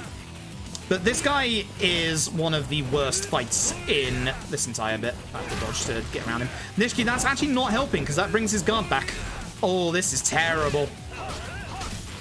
Nishiki, you want to grab him at some point? I would appreciate that. That was bad. That's going to cost us time. Although I'm fairly certain in my PB that was a bad fight as well. Ooh, that sucks. Ooh, that really sucks. Okay, so we have one more fight in this chapter to do. That's a bad fight spawn. Can I avoid? I can. So the Vincent Crossroads once again offering up bad fight spawns. The reason why I ran backwards a little bit there was to intentionally not... Nishiki just kicked that dog. That's why the events of Kiwami happens. The reason why I tried to go behind that fight spawn there is so that I don't use cash confetti. Despite the fact that cash confetti will stop any fight spawns, it will cause us to lose a couple of seconds to lose our, obviously, momentum and stuff like that. Now, the next fight is an exception to a big rule that's been happening in this game so far. You know from what I said earlier that we don't get any healing items at the first part of the game. We will be getting some healing items in the finale. That's because every single chapter in this run heals you to full. With one exception. This one. Any HP that we have coming out of this chapter is the HP that we're going to start the finale with. And that's a problem. Because essentially, we're going to be going from Kuze 4 to Kuze 5 with one fight in the middle and no heals. And we are going to be intentionally tanking hits in Kuze 5 to make that fight go very, very fast. So, the entirety of this chapter is essentially me trying not to get hit, which is not going well so far. This is a very, very rough chapter, and I've definitely already started to lose time, so I need essentially a flawless Kuze 4. Which doesn't happen very often. There's a weird little glitch that can happen in this fight, where Essence of the Beast Torment is supposed to hit the person that is hitting you. Kuze can teleport. Hopefully you don't see what I mean, but chap, you'll know what to do. You'll know exactly what to do.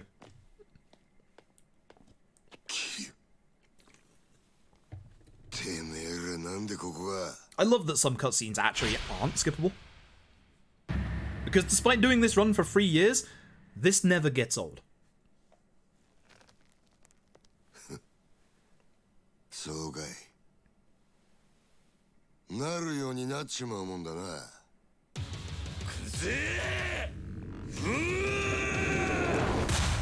Yakuza 4.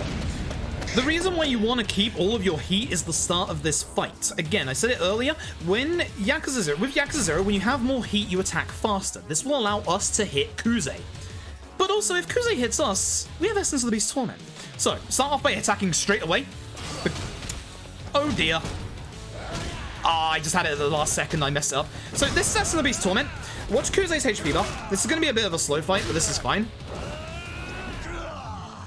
He's over an entire HP bar's worth of damage. Now the nice thing is he's over here with everybody else, which means I'm going to use this wagon to try and hit everybody and get all my heat back. Again, reminder that Golden Fist is as much damage as you can get at max heat bar. I don't want that torso, so I'm going to move away a little bit. I do not want to hit Kuze with a heat move just yet, because he will basically survive the fight, and I'll have to deal with the other guy. At this point, I'll happily will. We'll do another Essence of the Beast's Torment. It's not fast, but you'll see that it'll get him to basically 1 HP.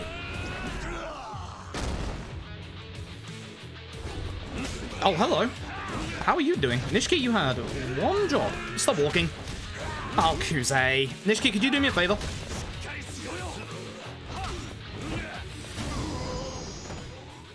You just gotta punch him, dude. Just harder than that. That's a massive time loss. That's the whole point of the chapter, is that like that first fight can lose you so much time. Yep.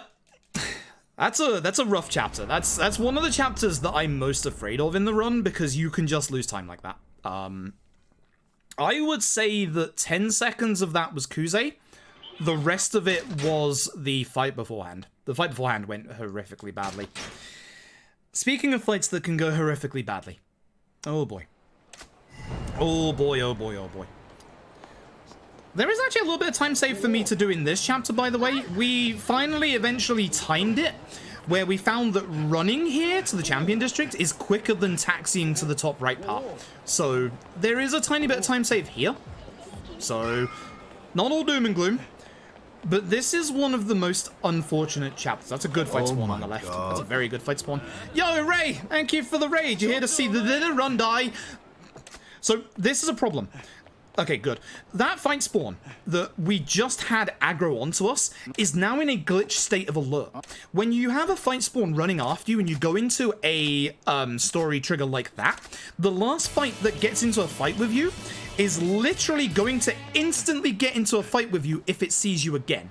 That's why it's a glitch state of alert. And that's the worrying thing. Brown Raid, Viles, thank you for the 7 months. You're here to see this run just die to Yakuza 4, unfortunately. This fight here, this is a very unfortunate fight. Everyone here has a lot of HP, a lot of defense. We want to be able to take care of them in hopefully 3 combos. That's optimal. Ideally, you can do 2, but that is exceptionally rare. So we're hoping for 3. We never plan for 2, we hope for 3. That's the thing with most fights in this game, is we literally just hope for the best case scenario, and if the better thing comes out, then it comes out. Not a good start, because I'm only hitting the one guy instead of all of them. You'll see that I'm basically going around trying to hit as many of them as possible. That's where most of that damage comes out, and you'll see that I'm trying to make them all in one position, but unfortunately they're a little moving away. Oh, that's good. Ooh, that's a twofer. Ooh, okay, good. That's a time save right there, good. We need all the little time saves we can get. That is some good stuff. Vars, thank you as well for the gift of Vars Cinnamon Roll. I appreciate it. How was Apex anyway, Ray? Hopefully you got a good win. Hopefully you got that. Is it... Did we say chicken dinner with Apex, or was that just Pubug? Anyway, it's time for 2 of the scariest fights in the run. One of which can glitch out, and the other one is Kashiwagi. So... Kashiwagi is going to be our first fight. If you've ever played this game, you'll know how evil Kashiwagi is for one particular reason. Fruit salad, thank you for the bits, I appreciate it. This isn't so much of a problem on easy as it is on legend. There is one QTE in this entire game that scares me. It's this one. If you've never seen Yakuza 0 before, you're about to see the fastest QTE in the game, which, by the way, you have less time to do it on legend difficulty. Now, on legend difficulty, if this QTE hits you and you haven't got any HP upgrades, it does 7/8 of your HP bar. Like, if from max. 7/8. This is a very, very scary QTE, and this is also a very scary fight. Kashiwagi has a nasty counter in his second phase, so we're going to be trying our hardest not to let him up, which obviously means Nishitani strats. So, get him on the ground, wait until he's almost on his feet, slugger. Hopefully Kashiwagi won't stand up. If he stands up, this is going to make this strat a little worse. Master Chief, thank you very much for the sub, I appreciate it. Once again, we're going to try and keep him in the corner. We want him on 0 HP. This is not a damage QTE. We have to get him to 0 HP or thereabouts. It is very, very important. One more round of Breaker should do it. I missed a couple of hits, so it might not. Keeping him in this corner is absolutely fantastic. That'll do. Watch this.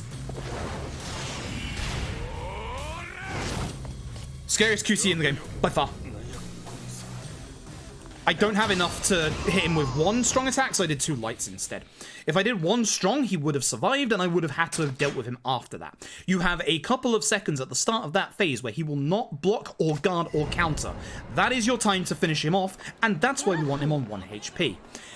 Speaking of nasty counters... oh boy! Here comes the next one. Now... this next fight is very unfortunate. For those who have played this game, you'll know who's coming next. It's all Nishiki. Nishiki, that's the bad NPC spawn. That NPC spawn right there is a literal solid invisible block, by the way. That is probably going to be there when we come out. So, that's good to know. Now, oh boy. If we do this right, watch his HP bar at the bottom right, it's going to disappear. But the problem is that Nishiki can glitch out. He went the other way, so it won't be that good. Furniture, as I said earlier, furniture melts his HP bar. Completely melts it.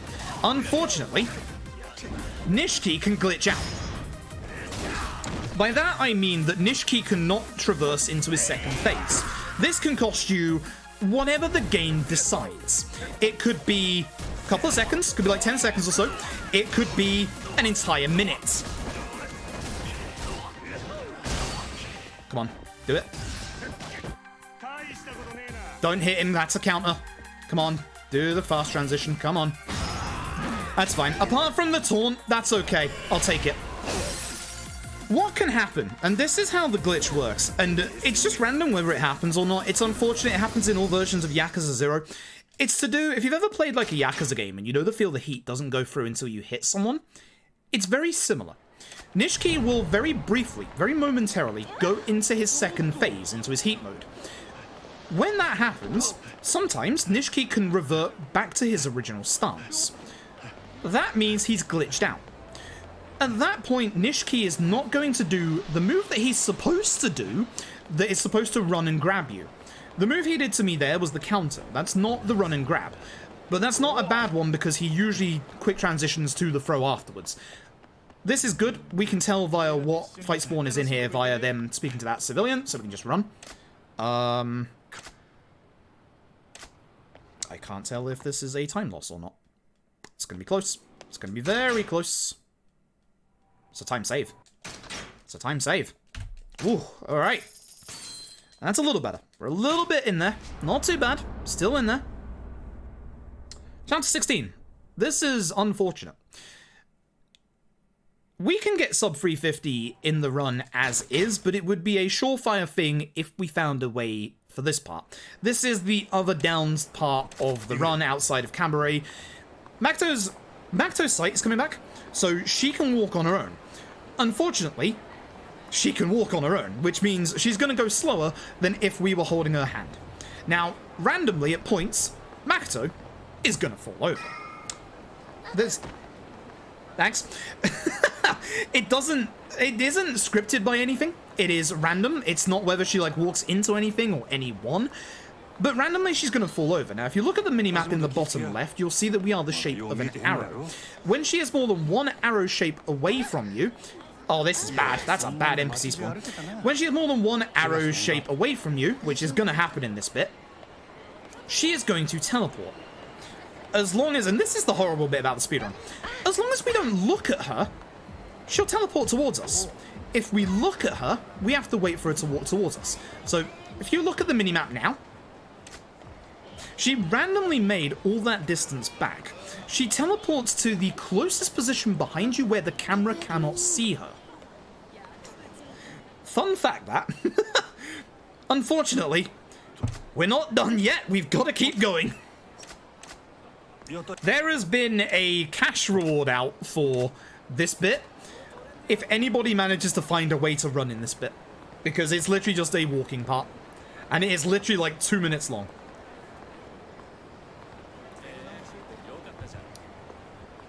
But it has to come within the means of the game, so like no cheat engine stuff, nothing like that. It has to be doable in the game, which we have not found a way to do it, sadly. We have been looking for 3 years. So we want her to fall over again on the other side of this bit, which is a shame because she just fell over. Hopefully that's good. Please be good. That is good. She can get caught on the side of the pachinko parlor there. So the trouble is, if she gets caught there, then she'll get stuck here. The nice thing is, anytime you're having a conversation, a voice conversation, she won't fall over. It's the one rule to this bit. Good Mr. Catastrophe, thank you for the 4 months. I appreciate it. Damn, I should have waited half a second, then we wouldn't have had to wait for that. Also, old engine problems. This bit on the right, it looks like you can walk to the right of this lamppost. You can't. There's an invisible wall there. You can walk past that in the new engine. Praise be the Dragon Engine. Dragon Engine is actually amazing. I love the Dragon Engine. It's so good. That's why I really like speedruns of like Dragon Engine stuff. It's really, really good fun. Every Yakuza speedrun is different in its own way. Like, 0 is more of a brawler-based one, whereas something like Kiwami 2 is a weapon-based one. RGD studios are very, very good at knowing what is overpowered after the games have been released. That's why in Kiwami, you don't have Golden Fist for Beast, because Golden Fist is massively overpowered in this game. And it's the reason why CC Lemon going from 6 wasn't an attack drink anymore, but was an EXP drink in K2. Unfortunately for them, they buffed Muscle Soda. Fortunately for us. Because Muscle Soda is disgusting, as you've all seen.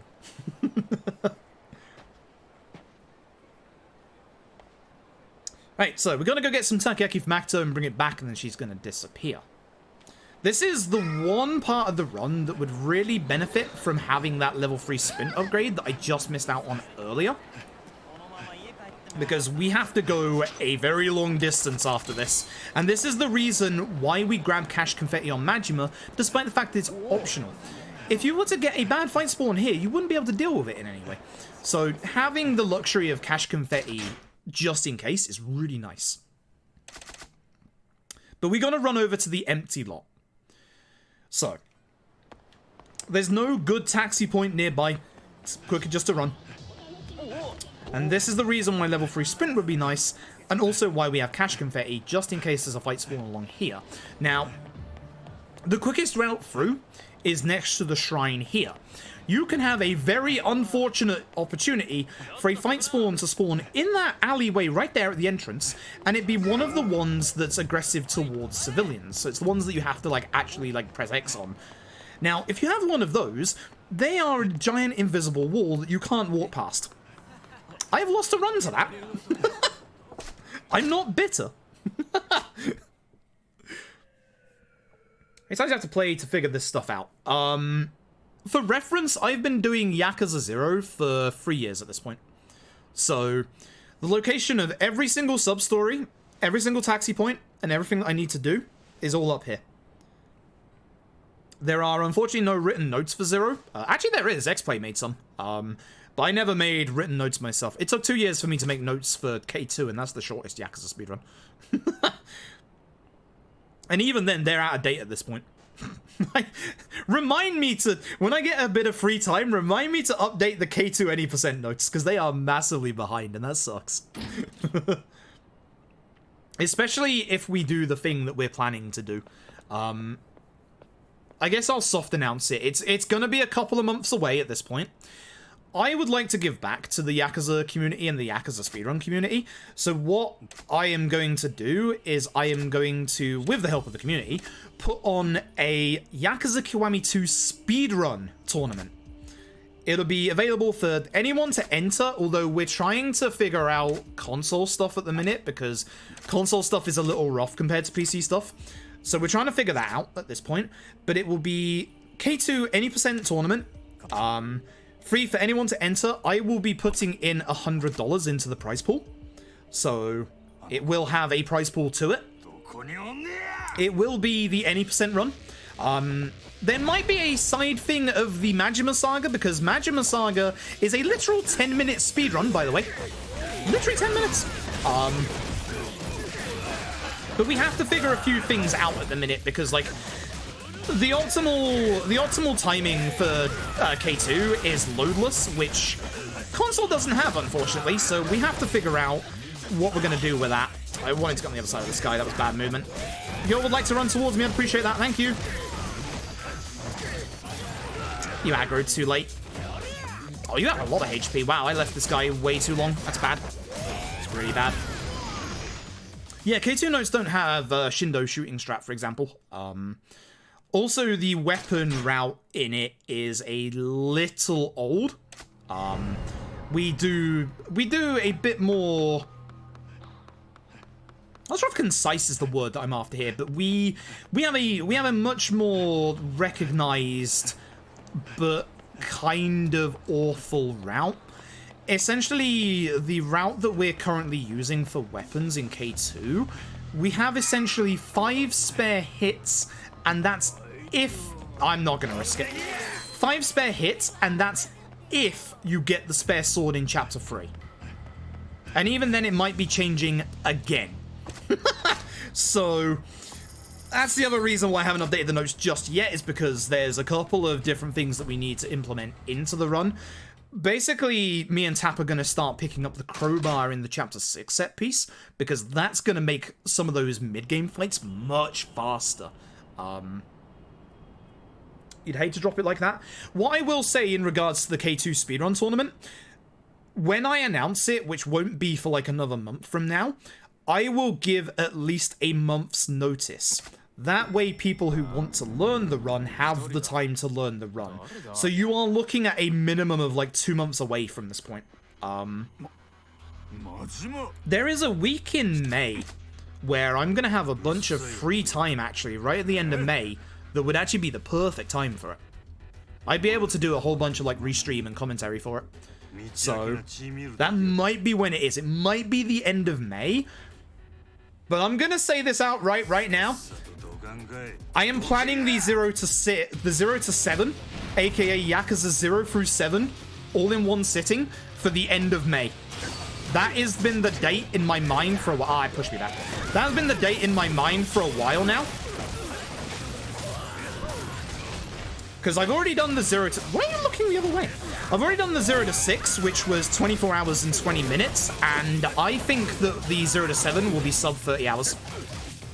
I could probably make the 0 to 6 sub 24 at this point, honestly, with the improvements I've made in 3, 4, and 5. Because they were all my rough runs going into that, and I must have saved like between an hour between all of them. Like, between 5 and 4 alone must be just an hour alone, let alone 3. So...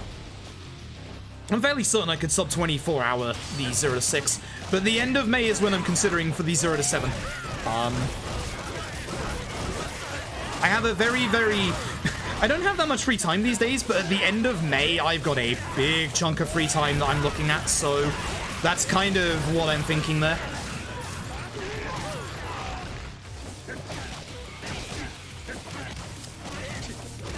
Okay, so when we take care of enough enemies here, the last enemy is going to appear, and he's the worst one of this lot. You don't want too many aggro enemies here. There's about 3 of them, I think. 2 or 3 that are aggroed here, which isn't good. This is worrying. Really, really long-a-thon. We could do... I'm actually... Yeah, this guy. This guy's the worst one, the large lad. He has a mass amount of hyper armor and also drop kicks. I want... Yep, you gone. Having the large lad on the floor is actually really nice. This is bad. So this is one of the only fights that I will ever tell people to use the double square or the double light strong combo. Just because it's better at dealing with this guy. He's going to hit me. Hyper armor. This is a bad time loss. See?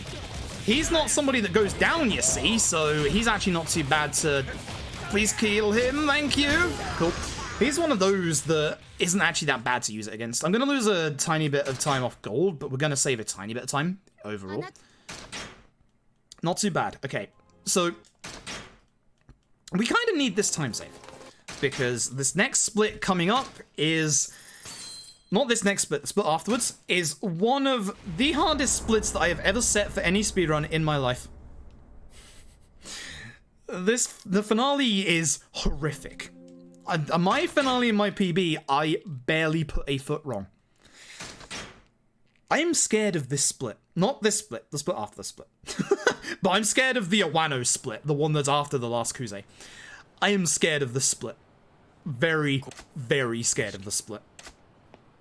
So I'm very happy to have a little bit of time going into this finale. Now remember what we said earlier. The one exception to the chapter's healing you rule is this chapter.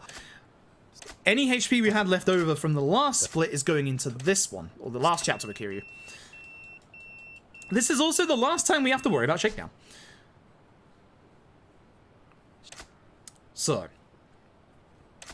remember that payphone I told you about 30 minutes ago? Well, it's on the test. Where did you see that payphone? Because right now we have to go find a payphone. And then after that, we have to go to Elder Chan's restaurant in Little Asia. You'll see on the map there's a whole bunch of payphones, including this one to the south of Little Asia. But what about that one we saw inside Little Asia earlier? You can see that now we're inside Little Asia, it's actually on our minimap. This phone counts. This phone actually counts, it's just not on your minimap until you enter Little Asia, and this is the closest telephone to the next story point. Hence why we get this one instead.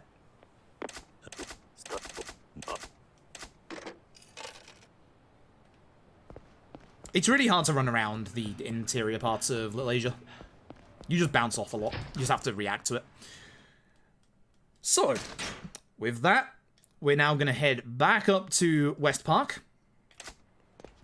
And we're going to get into the one fight that is in between Kuze 4 and Kuze 5. Good fight spawn at Vincent. Appreciate that. So, we'll be able to see from this how much HP we've had left over from Chapter 13. Or was it Chapter 14? One or two. Chapter 14. We're able to see how much HP we've got left. Now this, even though it's only like 5 dudes in this fight, this is actually a very dangerous fight. Remember the tier hierarchy of enemies that we have to take out, because one guy in here has a knife and one guy has a stun rod and one guy has a baseball bat. Thankfully, we start in front of the knife guy. Unfortunately for him. So I'm going to try and not get hit in this fight at all. Because again, for Kuze 5, we need to tank hits. We have no healing items, and we're going to start a 20-minute long set piece. And we are intentionally going to be tanking hits there as well. So, that's okay if I don't get hit again. Guy on the left is the guy with the stun rod. I'm going to push them this way to grab the sign. Not the plant, the sign. I'm going to grab one of the weapons here, because here's the thing. The enemy can't guard against your weapons. They can't guard against knives. You can't. They can't. They can't guard against stun rods. That was a good fight. And this is the final chance for Shakedown to turn up. You'll see the minimap is leading us in a very specific direction. Despite that, and despite the fact there are no sub-story spawns on the map, Shakedown is still around. And if he ruins my run for a second time tonight, I'm going to be upset. because this is actually a decent run so far. I'm actually kind of surprised. Very surprised. I have not set a Yakuza 0 PB in a long time, and this was not a good run. The first half of this run was not a good run. This is the fight spawn in front of me on the left. I'm actually going to intentionally knock into him. Wait, it wasn't. Wait a minute. Oh, it's that free down the end. I see it. That's fine, because we can cut through here. No final shakedown. So we only had 2 shakedown sightings, which is usually the average in a Yakuza 0 run. Unfortunately, one of those shakedown sightings cost us 30 seconds. That sucks. Would that be a thing? I would consider it a thing, yeah, Toji. But essentially, we'd all get together. Basically, a couple of us would do commentary for the matches. It'd be a thing where you would have to at least stream a match somewhere. Doesn't matter if it's like Twitch or YouTube or whatever, but we'd need like video proof at the time, obviously. Or I guess if you do the match, as long as you record it and upload it straight away, we just verify it based on that. Although, no, actually, it needs to be live. No, it needs to be live. It would have to be live. But yeah, as long as it's just streamed somewhere, it'd be fine. And it'd just be the same rules as... It'd be the same rules as apply to the any percent, so you get, for those who are on Ryzen 7, you get 1 pause for a crash, obviously, and just make sure none of the UI is blocked like HP bars. So for this fight, intentionally, 1, 2, 3, 4, Essence of the Base Torment. This is going to put Kuze down to a specific HP value. At this point, we're going to switch into Rush. We want one very specific weapon. The motorbike. Motorbikes, as you've seen already, are insanely strong. Hit Kuze on the way through. QTE. The best no-sell you'll ever see in your life. This is good HP value, actually. This is very nice.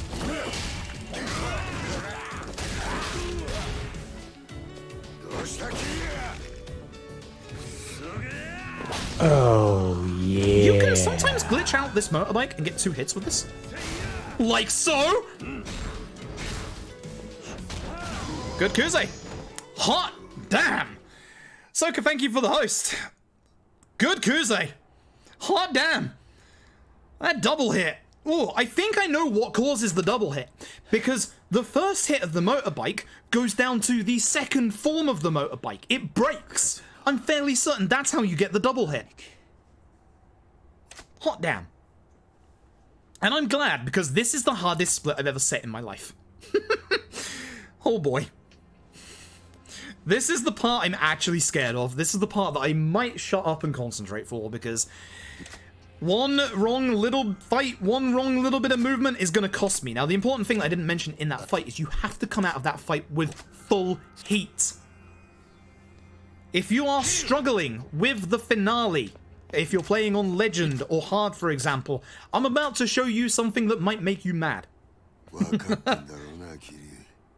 There's something very, very cool you can do at the start of this finale. Most people don't realize it because, you know, you're not looking for the quick way, you're looking to survive. Now, reminder, we still don't have any healing items yet. We are going to be picking up healing items with Kiryu in this part because we're going to be abusing a little bit of heat in certain fights.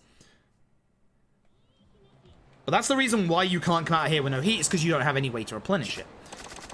Speak to Nishiki, and it's time to start the finale. Now, we just had to fight Kuze for a 5th time. What really cool thing do we have to do with Majima to start his finale? We talk to the door. It's a little bit of a shame, because like it would have been really cool to fight Sagawa before going into the finale. And actually, Sagawa's one of those people in the Yakuza series that I'm always surprised that you never end up fighting. Because he's got the physique for it. He's built up that way. But at the same time, it's really nice because, like, he's that antagonist that you don't actually throw down with, but he has such a presence during the entire game. Like, I absolutely love Sagawa so much. Either way, here comes the first part of the finale. It's broken up into 2 parts. Actually, it's broken up into 4 parts. This is the reason you need to save your heat. Now, listen very carefully. Do not get shot or grenaded. That's bad. I'm stuck. This is why you save your heat. Run to this guy. Take care of him in 1 heat move. Listen out for that gunshot. I just come straight in. Take care of you. Grab gun. Take care of a couple of enemies. Okay, I'm going to grab the sofa and hopefully take care of everybody else. This one and take care of the last guy. He's a little too far away, which sucks. Usually they aggro onto you. And this is bad. That might cost me. This room is rough because we're going to do the same thing here. We're going to shimmy on forward. Actually, I'm going to rush. Should be faster. Oh, he actually aimed for Nishiki. So the important thing here is I've taken care of the two enemies with guns. I'm going to take care of this guy. Thank you for pushing the gun towards me.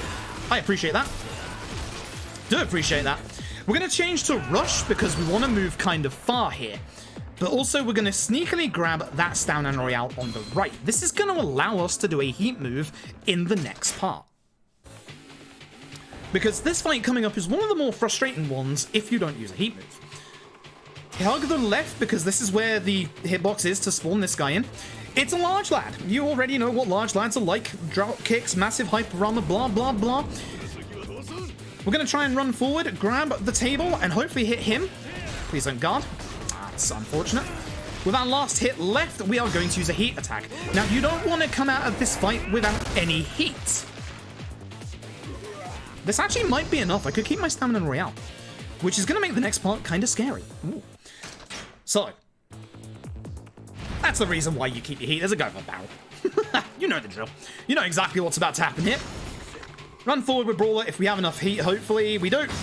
Get rid of him. This is what we like to call gun corridor number 1. Try and guess why. This is the scary part. Please don't mess me up. Hit me. Good. Now I can take care of this guy. The other guy is on a cooldown to shoot.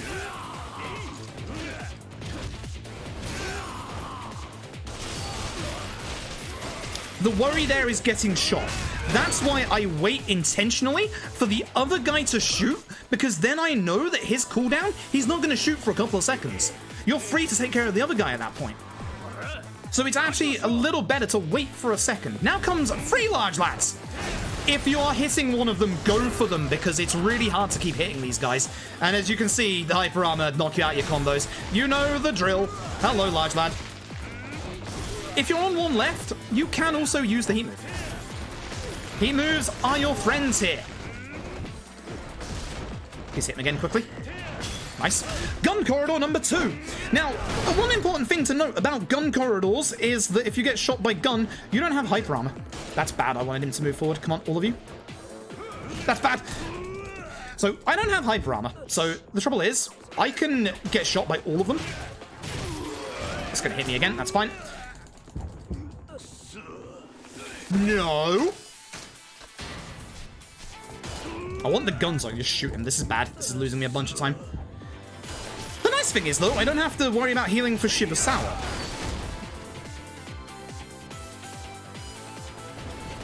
I'm going to ignore the healing items on the right. He says he runs into them.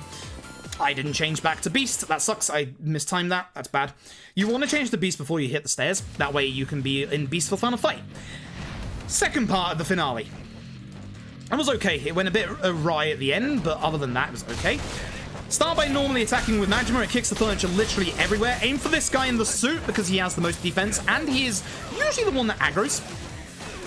Most people are together here, which is like, what the? How did that miss? Interesting. Furniture, again, is your friend. If you can hit people with furniture, they will go down a lot quicker.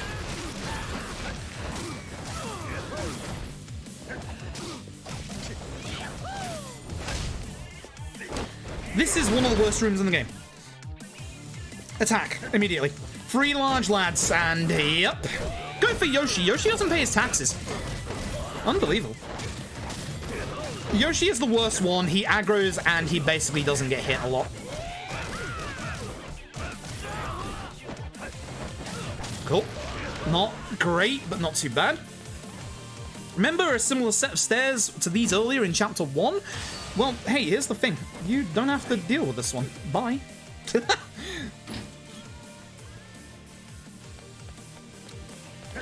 Punch door. Dodge gun. Try not to knock the gun under that table. because we're going to use that gun to go fast. That might be out of bounds, which would be unfortunate. It is. Okay. Not Slugger, thanks. So the quick way to do this room is to literally grab the gun and shoot everybody. Unfortunately, that's going to cause me a time loss. Now comes a very nasty hard part. I'm going to intentionally change to Thug. The gun went through the wall? Could use that. Dodge him. Dodge him. More importantly, it's not taking me over there. You want to use a heat move on this guy. If you use Breaker on this guy, you can kick the shotgun through the floor, and this shotgun can save you 45 seconds because you literally just fire the shotgun 2 or 3 times. Now comes the worst room in the run, and reminder, we don't have any healing items on Majima. We need the 2 gun guys to go together because that guy in the middle is a massive piece of crap. He likes wrestling, and he likes to interrupt all our attacks. That's bad. This is gonna be bad. He shouldn't attack me with guns. Stop this. Seriously. The other guy's gonna shoot me. I hate this. This is bad. I'm just gonna lose a bunch of time. Okay. You've gone. First of all, you go away. Oh, that's bad. Okay. So, he doesn't take that much damage to guns, you can see. But here's the thing. He goes down, which allows us to do this. This is a bad fight. This is actually a really bad fight. Ugh, that sucks. That's gonna lose me time as well. Safety heal on the left if you need it. I'm going without it because I have lost so much time so far. Oh, that sucks. 345, 35. It's not good. It's not good.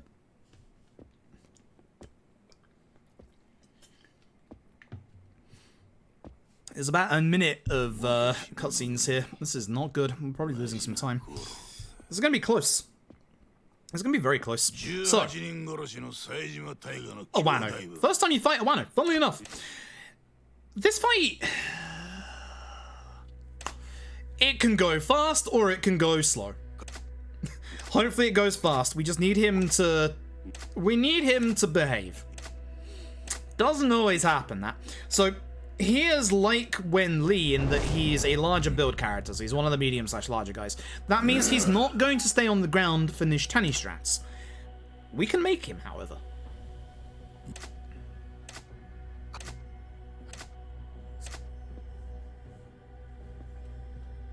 Starting this. Yep, we are going to be probably losing time. I can't do this fight in 30 seconds, I don't think. This is bad. We'll know where we are after this fight, but we're probably losing time. Yeah, you can't do this fight in 30 seconds. This was a bad finale. Woof.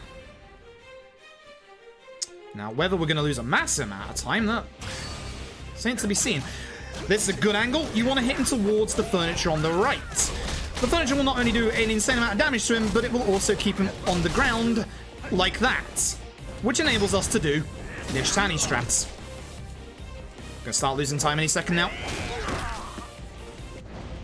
And it keeps him in there, where there's some more furniture.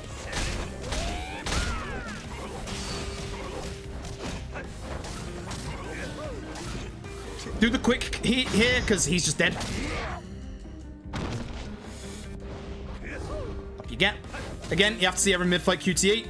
This is a long one.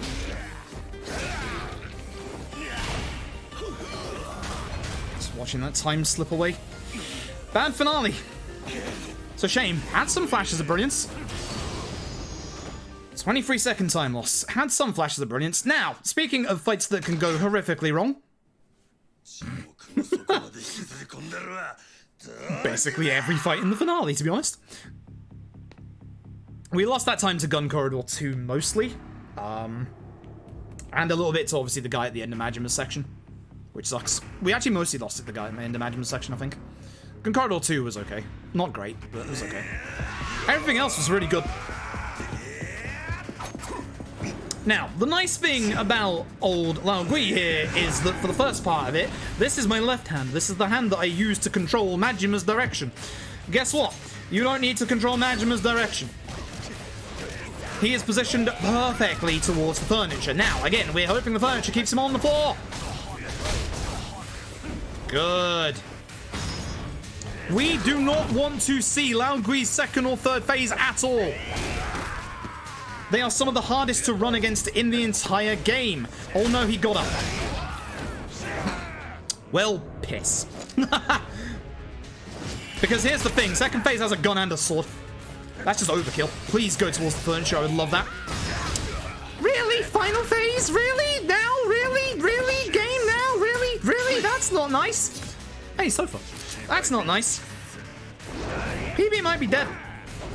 Usually you get him to about half of his final HP bar before this, because now Lao Gui is going to decide to become Neo from the Matrix and start running up walls and stuff. Shit.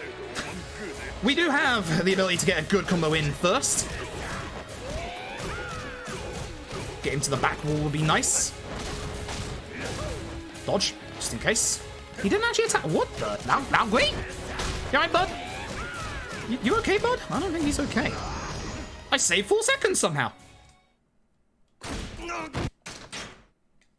Alright. Cool.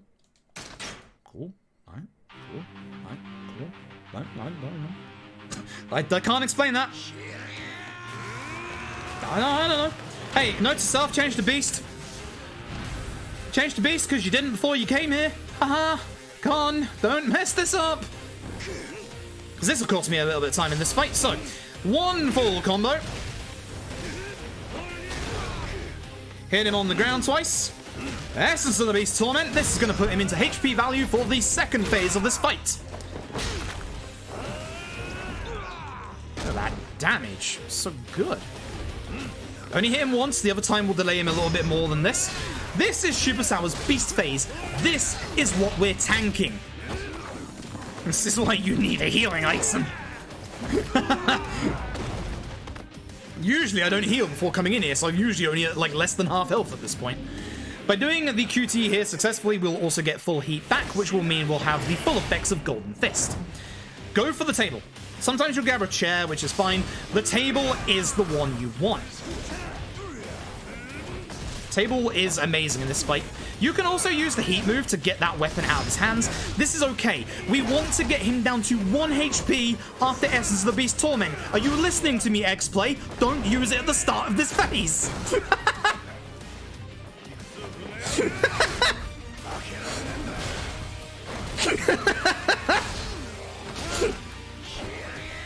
So he's got a lot more HP than I would like him to at this point. We're going to have to do... We get a free combo again at the start. I'm going to have to dodge. Yep. That's nice. Hit me. This will be almost there. This is good. This is a good Shibasar. We have time to hit him twice. 1 HP. Beautiful. This is going to skip several phases of the final QTE.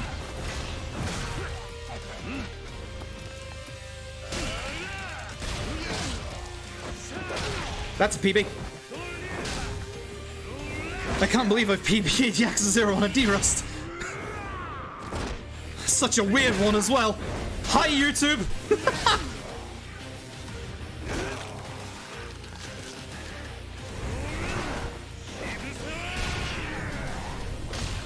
It's a nom. This was a terrible run, by the way. I'm gonna go over my splits in a minute. This was a terrible run. I actually didn't see the prediction. How many people didn't believe? Because I didn't believe. I'm gonna be honest. Choose prediction. 81%! Yeah, no, I understand.